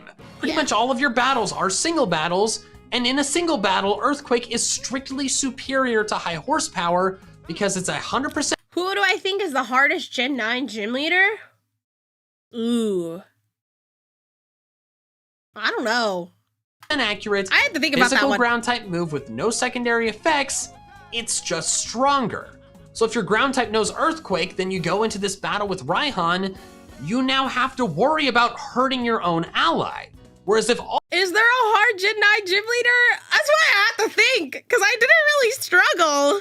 all the battles were double battles, you probably— I remember the Team Star stuff, like, being a little difficult. I thought the Team Star missions were more difficult than, like, the gym leaders. probably would have taught it high horsepower. So you're already at a disadvantage because your team is not built for the— But they don't count as gym leaders, so I don't think that would really count as, like, fighting the hardest way. double battle that you have to— Yeah, the Iono's Miss Magius with the Terra can be difficult. deal with, but then it gets even tougher because Raihan has a pretty good dedicated strategy: sandstorms. Because of all course of his he Pokemon does. take no damage from sandstorms, and Gigalith even Raihan gets a is so special defense cool. boost from it. Plus their movesets are excellent, with everyone but Duraludon having a move to cover one of their weaknesses. And while Duraludon doesn't have that, it's a frickin' Duraludon, it only has 2 weaknesses. Plus all 4 of its max moves have fantastic secondary effects: dropping your move's PP, boosting both his Pokemon's attack, boosting both his Pokemon's defense, Rhyme? or setting the sandstorm back up if it's run out. Having to fight such a well-constructed team in a battle format that your squad isn't set up for makes Raihan's gym battle the toughest in Sword and Shield by a large margin. Thank you so much for watching, and an extra special thanks to my patrons over on Patreon who are helping support me during a time for the worst YouTube ad rates I have seen since becoming a YouTuber. If you want to help support me in the same That's way, real. the link is in the description below. And another way to support me is picking up the Houston Gastros Champions shirt. It's a really awesome shirt. It's a limited time, so pick one up while you still can. All right, that's all I have for now. So until next time, Pikachu fans, gotta catch them all. That bullshit building Pokemon.